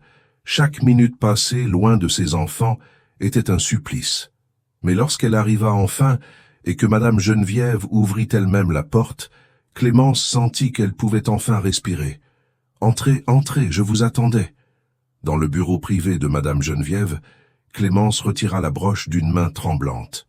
L'aristocrate l'examina à la lumière de la fenêtre, faisant soigneusement tourner le camée entre ses doigts avec la précision d'une experte. « C'est magnifique. Fin du XVIIIe siècle, je dirais. » probablement d'Italie, apporté en France pendant les guerres napoléoniennes. Il leva les yeux vers Clémence. « Vous avez fait un bon choix, c'est précieux, mais pas suffisamment rare pour attirer l'attention. Madame, à combien estimez-vous sa valeur? Sur le marché libre, avec des certificats d'authenticité et de provenance, cela pourrait valoir entre 200 000 et 300 000 euros, mais nous n'irons pas sur le marché libre. » Madame Geneviève a remis la broche dans le tissu. « J'ai un ami à Lyon, Édouard Mercier. C'est un collectionneur privé, très discret. Je lui ai déjà vendu des choses. Il ne pose pas de questions. Et il paie comptant. Il peut nous en donner 150 000 euros. Aujourd'hui. » Clémence sentit ses genoux flancher. 150 000 réais. C'était plus d'argent qu'il n'en avait jamais vu de toute sa vie. En vérité? Vraiment? Mais il faut y aller maintenant. Édouard est à son bureau jusqu'à 14 heures. Ensuite, il se rend à Marseille. Si nous voulons faire ça aujourd'hui, il faut partir maintenant. Le trajet jusqu'à Lyon dura un peu plus d'1 heure. Madame Geneviève conduisait sa camionnette avec assurance sur l'autoroute, tandis que Clémence regardait par la fenêtre sans vraiment voir le paysage. Il pensait à la cabane branlante, à ses enfants, à l'homme qu'Olivier avait engagé pour veiller sur eux. Ils arrivèrent dans un quartier résidentiel élégant, avec d'immenses maisons protégées par de hauts murs et des portails électriques. Madame Geneviève s'arrêta devant un immeuble moderne de 3 étages, entièrement fait de verre et d'acier. Un agent de sécurité a vérifié leurs identités avant de les laisser passer. Édouard Mercier était un homme d'environ 65 ans, mince et élégant, aux cheveux entièrement blancs et portant des lunettes à monture dorée. Son bureau ressemblait davantage à un musée qu'à un lieu de travail. Des murs couverts de tableaux anciens, des vitrines remplies de sculptures rares, des bureaux en acajou croulant sous les livres anciens. « Geneviève, ma chérie, quel plaisir de te voir » la salua-t-il d'une voix raffinée. Puis il regarda Clémence avec curiosité. « Et qui est ton ami ?»« Quelqu'un qui a besoin de votre discrétion, Édouard, comme toujours. » Le collectionneur hocha la tête, comprenant la situation. Madame Geneviève lui montra la broche. Édouard l'examina à la loupe de bijoutier pendant plusieurs minutes qui lui parurent des heures. Finalement, il sourit. 18e siècle, or 18 carats. Ce portrait miniature est l'œuvre d'un maître, probablement italien. La technique est impeccable. Il leva les yeux. Je peux vous offrir 150 000 euros, en espèces. Tout de suite. Clémence avait du mal à croire ce qui se passait. C'était trop facile, trop rapide. Pas besoin de paperasse, de documents. Édouard sourit gentiment. « Chérie, dans mon métier, il vaut parfois mieux ne pas trop s'intéresser à la provenance. Je fais confiance au jugement de Geneviève. Si elle dit que c'est légitime, ça me suffit. En France, comme dans de nombreux pays européens, il existe un marché parallèle des antiquités où règne la transparence et où l'argent circule sans laisser de traces. Est-ce illégal? Peut-être. Mais c'est aussi ainsi que survivent de nombreuses familles qui héritent de trésors qu'elles ne peuvent légalement vendre. 20 minutes plus tard, Clémence quitta ce bureau avec une enveloppe brune remplie de billets de 100 et 200 euros. 150 000 réais. Un poids à la fois physique et symbolique, le poids de l'espoir. Sur le chemin du retour, Madame Geneviève lui donna des conseils pratiques. Cherchez Monsieur Dubois. C'est un maître tailleur de pierre à Beaune, le meilleur de la région. Dites-lui que je vous envoie. Il peut retaper votre cabane en 2 semaines s'il travaille vite. Consacrez 80 000 euros aux rénovations. Gardez le reste pour les imprévus et pour vos enfants. Et si Olivier essayait d'arrêter la construction? Non, vous ne pouvez pas. C'est votre propriété. Mais travaillez vite, Clémence. Très vite.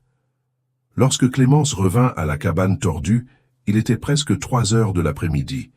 Ses enfants accoururent pour l'accueillir, et elle les serra si fort dans ses bras qu'ils éclatèrent de rire. Il leur montra ensuite l'enveloppe contenant l'argent, sans préciser la somme, et expliqua qu'ils allaient ranger le chalet. « Vraiment, maman ?» demanda Anaïs, les yeux brillants. « Il y aura de l'électricité et de l'eau chaude ?» Oui, mon amour, tout ce dont nous avons besoin. Cet après-midi-là, Clémence se rendit à pied en ville et trouva Monsieur Dubois dans son atelier. Un homme d'environ 55 ans avec des mains énormes et un visage bronzé. Quand elle mentionna le nom de Madame Geneviève, Monsieur Dubois se redressa respectueusement. « Si Madame Geneviève le demande, alors je travaillerai pour vous. Quand commençons-nous ?»« Demain, et vous devez travailler vite, très vite. » Monsieur Dubois est arrivé mercredi à l'aube avec une équipe de 5 hommes. Ils se sont mis au travail immédiatement.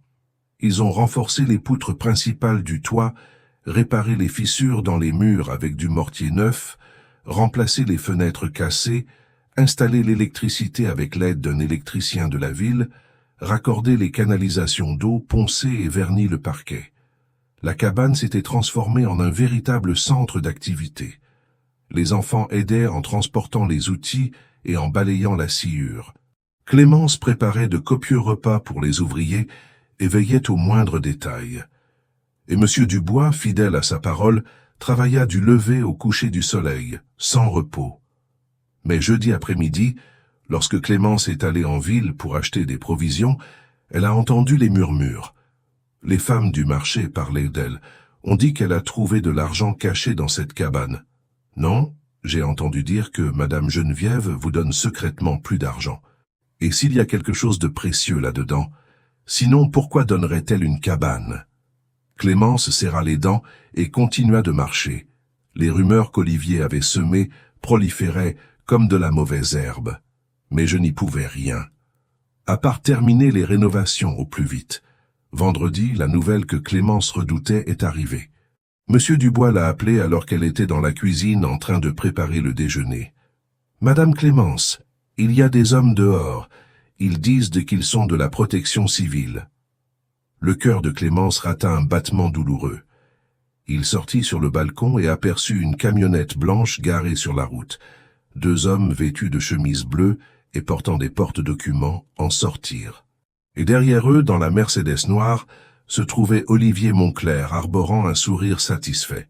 « Bonjour, » dit l'un des inspecteurs, un homme robuste d'une 40aine d'années. « Je suis l'ingénieur Moreau de la protection civile.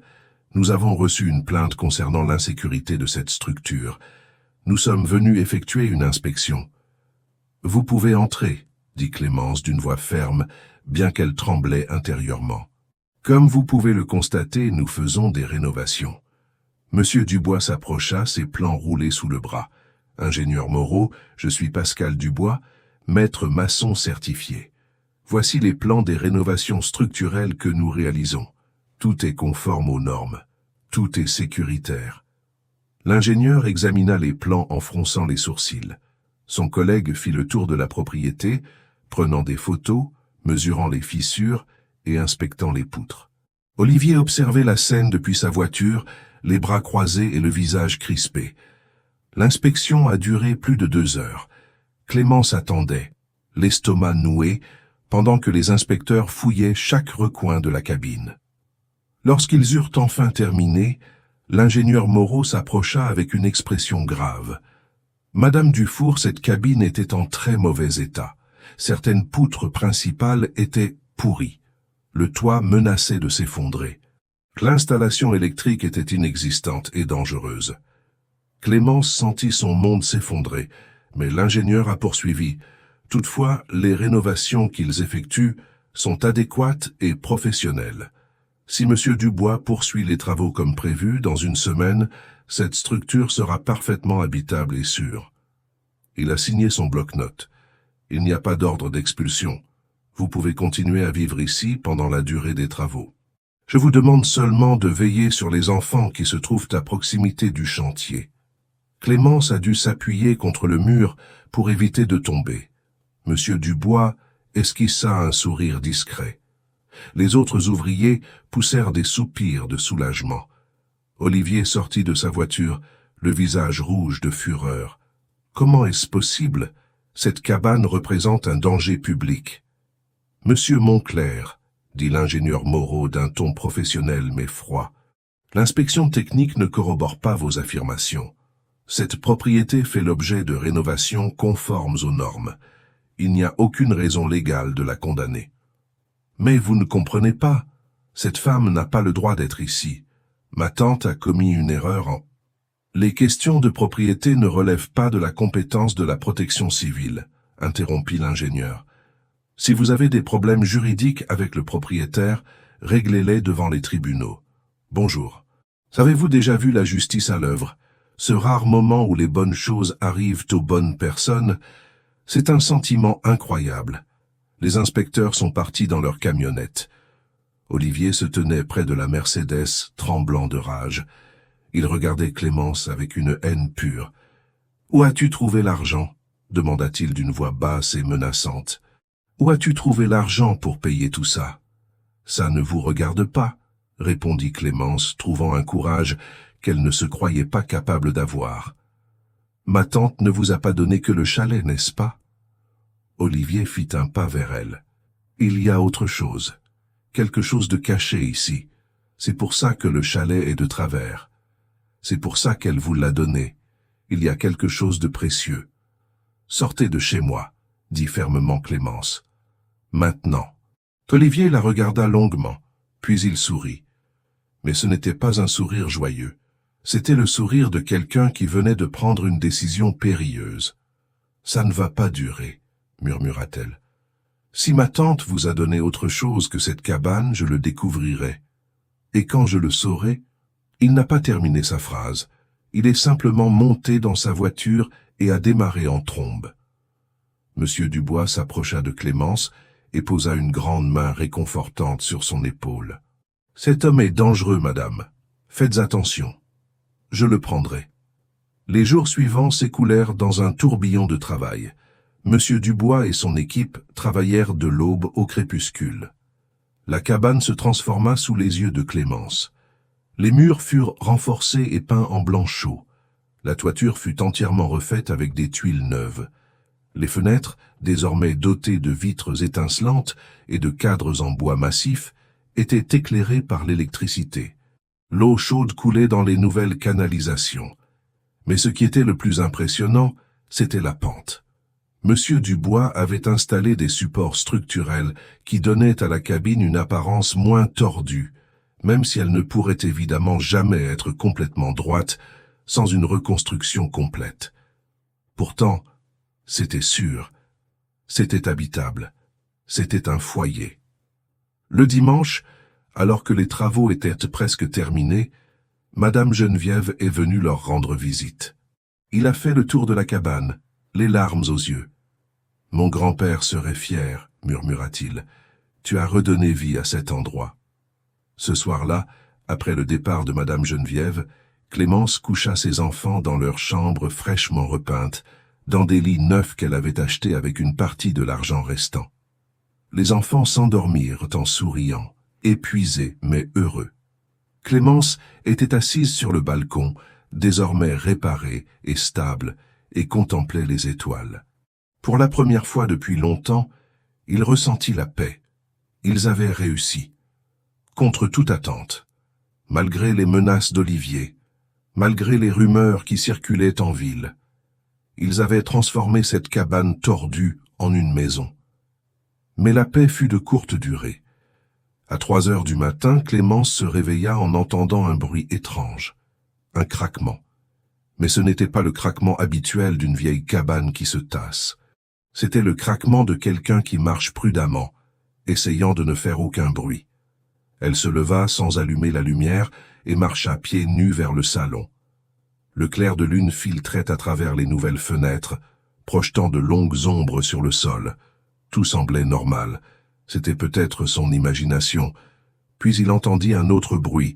Celui-ci venait de l'extérieur, du côté est de la cabane, du côté où se trouvait la pièce fermée à clé.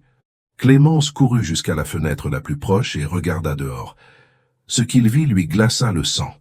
Dehors, un homme tout de noir vêtu, muni d'une petite lampe torche, examinait le mur extérieur de la pièce fermée à clé, le touchant du bout des doigts et mesurant quelque chose avec un mètre ruban. Et à ses côtés, dans l'obscurité, se tenait Olivier Monclerc. Il cherchait quelque chose. J'essaie de comprendre pourquoi ce côté de la cabine penchait autant. Ils étaient sur le point de découvrir le secret de la pièce. Et Clémence, seule dans l'obscurité de sa cabine, avec ses 5 enfants endormis sans défense, savait que la vraie guerre venait de commencer. Car si Olivier découvrait ce qui se trouvait dans cette pièce, s'il comprenait la véritable valeur de ce que sa tante lui avait donné, il ne reculerait devant rien pour le lui reprendre. Absolument rien. Que feriez-vous si vous découvriez que des individus dangereux sont à 2 doigts de vous voler tous vos biens? Seriez-vous paralysé par la peur ou trouveriez-vous le courage de vous défendre? Clémence observait par la fenêtre obscure Olivier et l'homme vêtu de noir qui examinait le mur extérieur de la pièce. Leurs mains parcourèrent la vieille pierre, cherchant des signes, mesurant la profondeur de la pente. L'homme sortit un objet qui ressemblait à un détecteur de métaux portable et le passa lentement le long du mur. L'appareil émettait un bip continu. Olivier sourit dans l'obscurité. C'était le sourire d'un prédateur qui venait de trouver sa proie. Clémence recula de la fenêtre, le cœur battant la chamade. Je devais faire quelque chose. Mais quoi? Si j'allais les affronter, ils pourraient devenir violents. Si j'appelais la police, ils seraient déjà partis avant leur arrivée. Et le pire de tout, maintenant Olivier Artus savait peut-être ne comprenait-il pas exactement ce qui se trouvait dans la pièce, mais il savait qu'il y avait quelque chose de métallique, quelque chose de lourd, quelque chose de précieux. Il courut jusqu'au téléphone qu'ils avaient installé grâce à la nouvelle ligne électrique et composa le numéro du château Montclair. Il a été joué 4 fois, 5, 6 fois. Finalement, la voix endormie de Madame Geneviève répondit « Allô? Madame Geneviève, c'est moi, Clémence. Olivier est là. Il est dehors devant la cabine avec quelqu'un. Ils ont un détecteur de métaux. Ils fouillent la pièce. Ils savent qu'il y a quelque chose. » Le silence à l'autre bout du fil ne dura qu'une seconde, mais il parut une éternité. « Ne sortez pas. Fermez toutes les portes à clé. J'arrive tout de suite, et j'amène de l'aide. » La ligne a été coupée. Clémence raccrocha le téléphone d'une main tremblante et courut vérifier si toutes les portes étaient bien verrouillées. Puis elle se rendit dans les chambres de ses enfants. Julien était éveillé, assis sur le lit, les yeux remplis de peur. « Maman, j'ai entendu des bruits dehors. Je sais, mon amour, reste ici avec tes frères. Ne pars pour rien au monde. Compris ?» Julien acquiesça, mais Clémence vit la peur dans ses yeux. Il était encore si jeune, trop jeune pour avoir à vivre avec ce genre de menaces. Il retourna dans la chambre juste au moment où il entendit frapper à la porte d'entrée. Fort, autoritaire, pas du tout amical. « Clémence, ouvre la porte. Je sais que tu es réveillée. » C'était la voix d'Olivier. Mais elle avait quelque chose de différent, plus aucune politesse, plus aucun masque, seulement de la rage et de la cupidité à l'état pur. « Dégagez de ma propriété ou j'appelle la police !» cria Clémence de l'autre côté de la porte. « Allez-y, appelez-les. Quand ils arriveront, j'aurai déjà trouvé ce que je cherche. » Clémence entendit des pas s'éloigner de la porte d'entrée. Elle courut à la fenêtre et vit avec horreur Olivier et l'homme en noir se diriger vers l'arrière de la cabane, vers la pièce fermée à clé. Olivier portait quelque chose qui ressemblait à une lourde masse. « Je vais abattre le mur. » Clémence courut vers le couloir qui menait à la chambre. Il plaqua son dos contre la porte verrouillée, comme si son corps pouvait empêcher ce qui allait se produire. Il entendit le premier coup de masse contre la pierre extérieure, puis le deuxième, puis le troisième. Chaque impact faisait trembler toute la cabine. « Arrêtez! C'est ma propriété. Ce qu'ils font est illégal, » a-t-il crié à plein poumon. Mais les coups ont continué. La vieille pierre commença à s'effondrer. Clémence pouvait entendre les morceaux tomber au sol dehors. Ils étaient sur le point de percer un trou dans le mur, sur le point de voir ce qu'il y avait à l'intérieur. Puis, en réponse à une prière désespérée, il entendit le bruit de véhicules qui approchaient rapidement sur le chemin de terre. De nombreux véhicules. Elle a couru vers la fenêtre de devant et a vu 3 camionnettes entrer dans la propriété, phares allumés.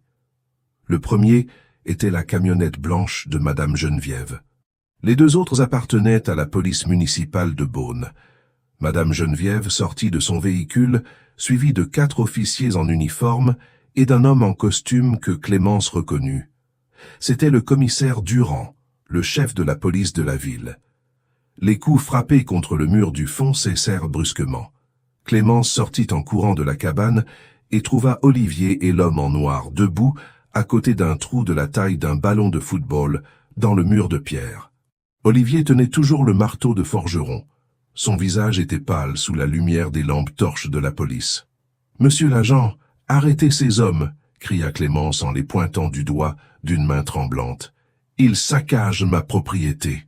Le commissaire Durand s'approcha, le visage grave. Il jeta un coup d'œil au trou dans le mur, puis à Olivier, puis à l'homme en noir qui tentait de se fondre dans l'ombre. « Olivier Monclerc !» dit le commissaire d'une voix qui ne laissait place à aucune discussion. « Vous êtes en état d'arrestation pour dégradation de biens privés et intrusion. Vous avez le droit de garder le silence. »« Attendez !» s'écria Olivier désespéré. « Vous ne comprenez pas. Cette femme possède quelque chose qui appartient à ma famille. Ma tante le lui a donné illégalement. Il y a une fortune cachée dans cette cabane. »« Quelle fortune ?» demanda le commissaire Durand avec scepticisme. « Quel genre de fortune ?» Olivier montra du doigt le trou dans le mur. « Là-dedans, le détecteur de métaux l'a confirmé. Il y a de l'or, de l'argent, des objets de valeur. Mon grand-père les a cachés là il y a des décennies, et maintenant cette femme, ce qui se trouve dans cette cabane, interrompit d'une voix ferme Madame Geneviève en s'approchant du groupe, appartient légalement à Clémence Dufour. Les actes que nous avons signés incluent explicitement tout le contenu de la propriété. Tout ce qui se trouve dans cette cabane lui appartient de plein droit. Mais tante, c'était un héritage familial. Vous ne pouvez pas le donner à une inconnue comme ça. Je peux faire ce que je veux de mes propriétés, Olivier. Et je l'ai fait. Madame Geneviève se tourna vers le commissaire. J'ai ici des copies certifiées conformes des actes de propriété. Tout a été fait légalement devant notaire. Cette femme a sauvé la vie de mon petit-fils. Je lui ai offert le chalet et tout son contenu en signe de gratitude. Mon neveu n'a aucun droit légal sur quoi que ce soit. Le commissaire examina les documents que lui avait remis Madame Geneviève. Puis il regarda Olivier avec dégoût. « Monsieur Monclerc, les documents sont en règle. Vous n'avez aucun droit sur cette propriété ni sur son contenu. Ce que vous avez fait ce soir constitue une infraction grave. » Il fit signe aux officiers. « Arrêtez-le. »« Ça non. Attendez !»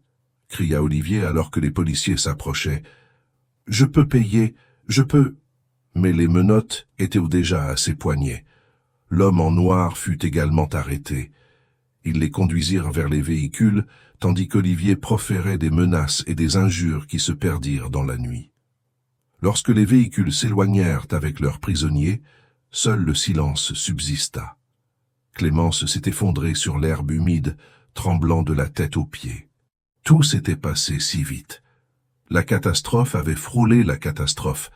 Madame Geneviève s'agenouilla à côté d'elle et la serra fort dans ses bras. « C'est fini. C'est terminé. Tu es en sécurité. Et s'il revenait? Et s'il embauchait plus de gens? Et si... » « Vous ne reviendrez pas, » affirma Madame Geneviève avec une certitude absolue. « Le commissaire Durand me doit plusieurs services. Olivier passera au moins 1 mois en prison pour cela. Et à sa sortie, il aura une interdiction de s'approcher à moins de 500 mètres de cette propriété. » Un léger sourire apparut sur son visage fatigué. « De plus, je vais parler à mon avocat demain. Je vais modifier mon testament. Tout ce que je possède, toute ma fortune, ira à des œuvres caritatives à ma mort. Olivier et Mathilde ne recevront pas un centime. Quand ils s'en apercevront, ils seront trop occupés à contester mon testament pour s'occuper d'elle. » Clémence regarda l'aristocrate, les larmes ruisselant sur ses joues. « Pourquoi fais-tu tout ça pour moi? Parce que tu es la fille que je n'ai jamais eue. Parce que j'ai vu en toi quelque chose que j'avais perdu depuis longtemps. Une véritable bonté dans un monde plein d'avidité. » Madame Geneviève essuya ses larmes avec son mouchoir. et parce que mon grand-père Armand aurait souhaité que sa fortune revienne à quelqu'un qui en ferait bon usage. Quelqu'un comme vous. Parfois, la famille que l'on choisit est plus forte que notre famille de sang. Parfois, des inconnus deviennent les personnes les plus importantes de notre vie. Les jours suivants furent une période de transition. Monsieur Dubois acheva la rénovation de la cabane, y compris le trou qu'Olivier avait percé dans le mur. La cabane tordue, désormais consolidée et magnifique, fit l'envie du voisinage. Clémence, sur les conseils de Madame Geneviève, commença à vendre avec une extrême prudence des pièces du trésor. Une broche ici, un tableau là. Toujours par l'intermédiaire d'Édouard Mercier. Toujours avec la plus grande discrétion. Il n'a jamais vendu suffisamment pour attirer l'attention, mais juste assez pour transformer la vie de sa famille. Il a d'abord acheté une maison plus grande à Beaune, près des meilleures écoles.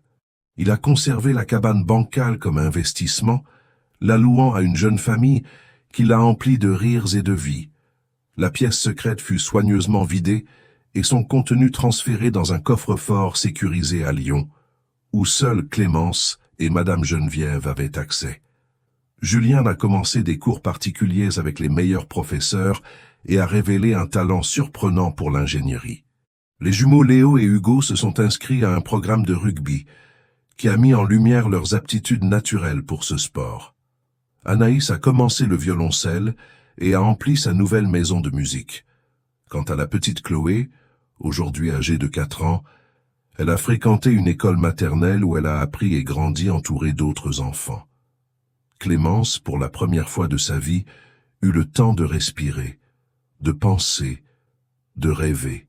Elle suivit des cours du soir pour terminer ses études secondaires qu'elle avait interrompues en épousant Théo. Elle découvrit qu'elle adorait lire. Elle découvrit qu'elle était intelligente, capable, bien plus que quiconque ne le lui avait jamais dit. Et Madame Geneviève devint une présence constante dans leur vie. Je dînais avec eux au moins 2 fois par semaine. Ils regardaient les jumeaux jouer au rugby. Il écoutait Anaïs jouer du violoncelle. Il lisait des histoires à Chloé. Elle était devenue la grand-mère que les enfants n'avaient jamais eue. Connaissez-vous cette sensation, quand tout semble enfin aller pour le mieux, quand toutes les souffrances endurées en valèrent la peine? Clémence était sur le point de la ressentir d'une manière qu'elle n'aurait jamais imaginée. 6 mois après l'arrestation d'Olivier, Clémence était dans la cuisine de sa nouvelle maison en train de préparer bœuf bourguignon. Il était en train de dîner en famille lorsque la sonnette a retenti. Il ouvrit la porte et trouva Philippe Monclerc, le fils de Madame Geneviève, debout sur le seuil avec sa femme Isabelle et leur fils Antoine. « Clémence, » dit Philippe humblement, « je sais que nous ne nous connaissons pas bien. Je sais que je n'ai pas été le meilleur des fils pour ma mère. Mais elle parle de vous tout le temps, de ses enfants, de la façon dont vous avez sauvé mon fils. » Il marqua une pause, visiblement mal à l'aise. « Je tenais à vous remercier personnellement et à m'excuser de ne pas l'avoir fait plus tôt. » Antoine, âgé de 7 ans à présent, se cachait timidement derrière les jambes de son père. Mais lorsqu'il aperçut Clémence, ses yeux s'illuminèrent. « C'est vous la dame qui m'a sauvé du lac. » Clémence s'agenouilla à sa hauteur et sourit. « Bonjour Antoine, comment vas-tu ?»« Eh bien, papa dit que tu es un héros. Il dit que sans toi je serais... » Le garçon n'a pas terminé sa phrase, mais ses petits yeux se sont remplis de larmes. Clémence l'enlaça doucement. « Tu vas bien, c'est la seule chose qui compte. » Ce soir-là, le dîner fut bruyant, chaotique et parfait. Les enfants de Clémence et d'Antoine jouaient dans le jardin. Philippe et Isabelle discutaient avec Madame Geneviève de leur possible retour à Beaune pour se rapprocher d'elle. Clémence observait la scène dans la cuisine, le cœur si plein qu'elle pensait qu'il allait exploser. « À quoi pensez-vous » demanda Madame Geneviève en apparaissant à ses côtés avec 2 tasses de café. « Je pense à Théo, » dit Clémence sincèrement. « J'aimerais tellement qu'il soit là pour voir ça, pour voir nos enfants heureux, en bonne santé, avec un avenir, pour savoir que tout s'est bien terminé. Il le sait, » dit doucement Madame Geneviève. « Où qu'il soit, il le sait. Et il est fier de toi. » 1 an après avoir reçu la cabane bancale, Clémence était assise sur le porche de sa maison d'origine un dimanche après-midi. Le chalet avait été entièrement restauré. La famille qui le louait en prenait grand soin.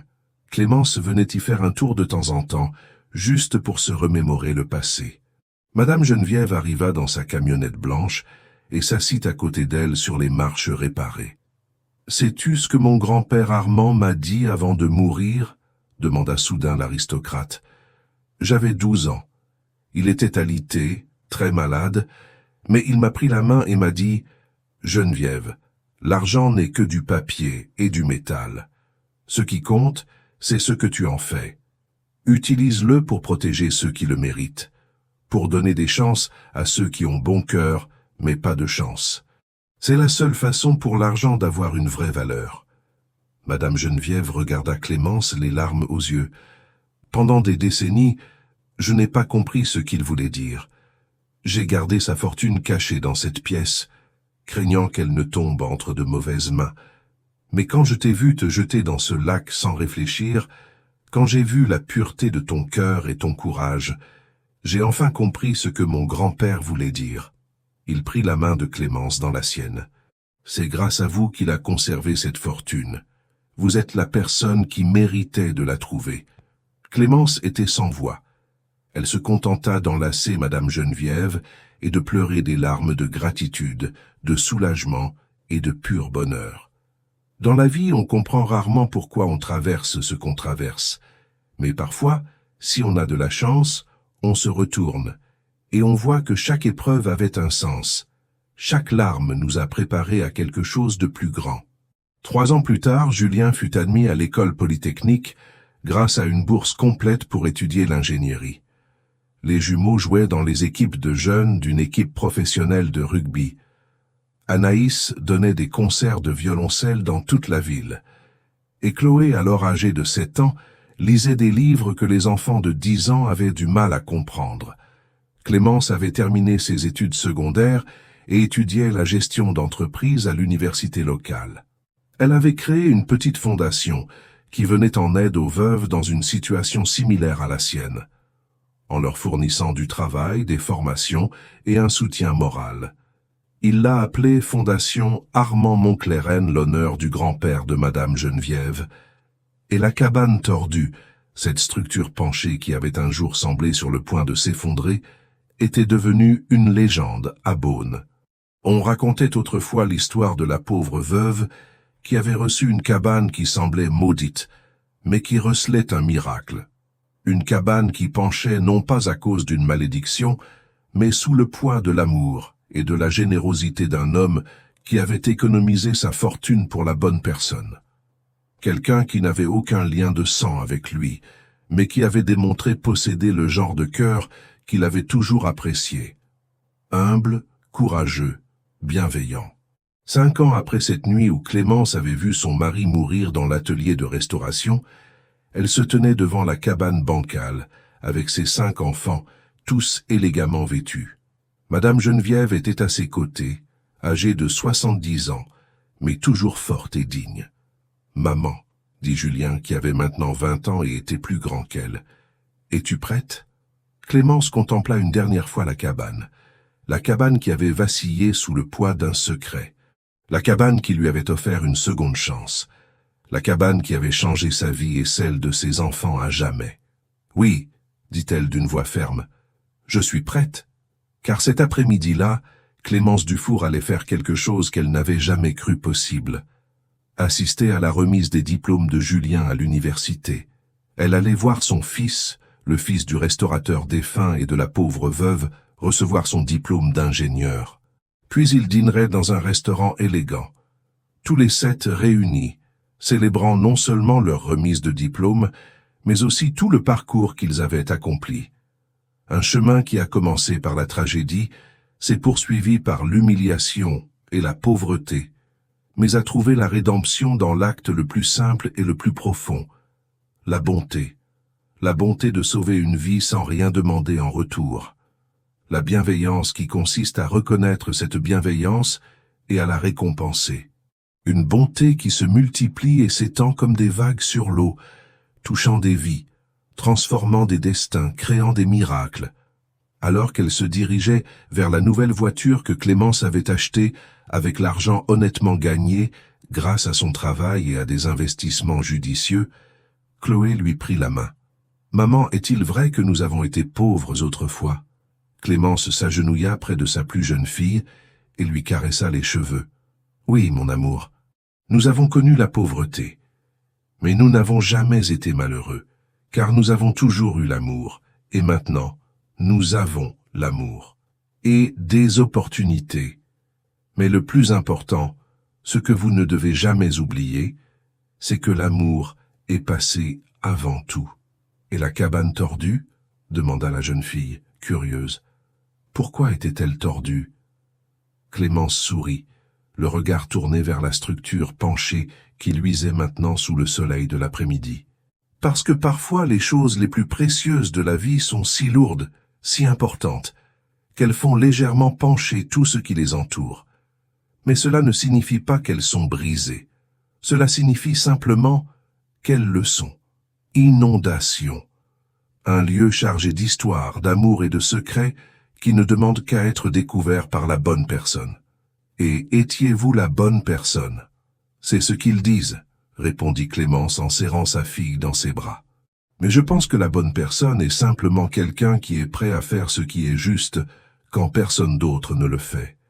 Quelqu'un qui protège ce qu'il aime au péril de sa vie. Parce qu'au final, ce que vous protégez au péril de votre vie vous protégera. » Et tandis que la voiture s'éloignait sur le chemin de terre, laissant derrière elle la cabane bancale qui avait changé leur vie à jamais, Clémence sut avec une certitude absolue que tout cela en avait valu la peine. Chaque larme, chaque humiliation, chaque instant de peur et de doute, car au final, la gentillesse finit toujours par être récompensée.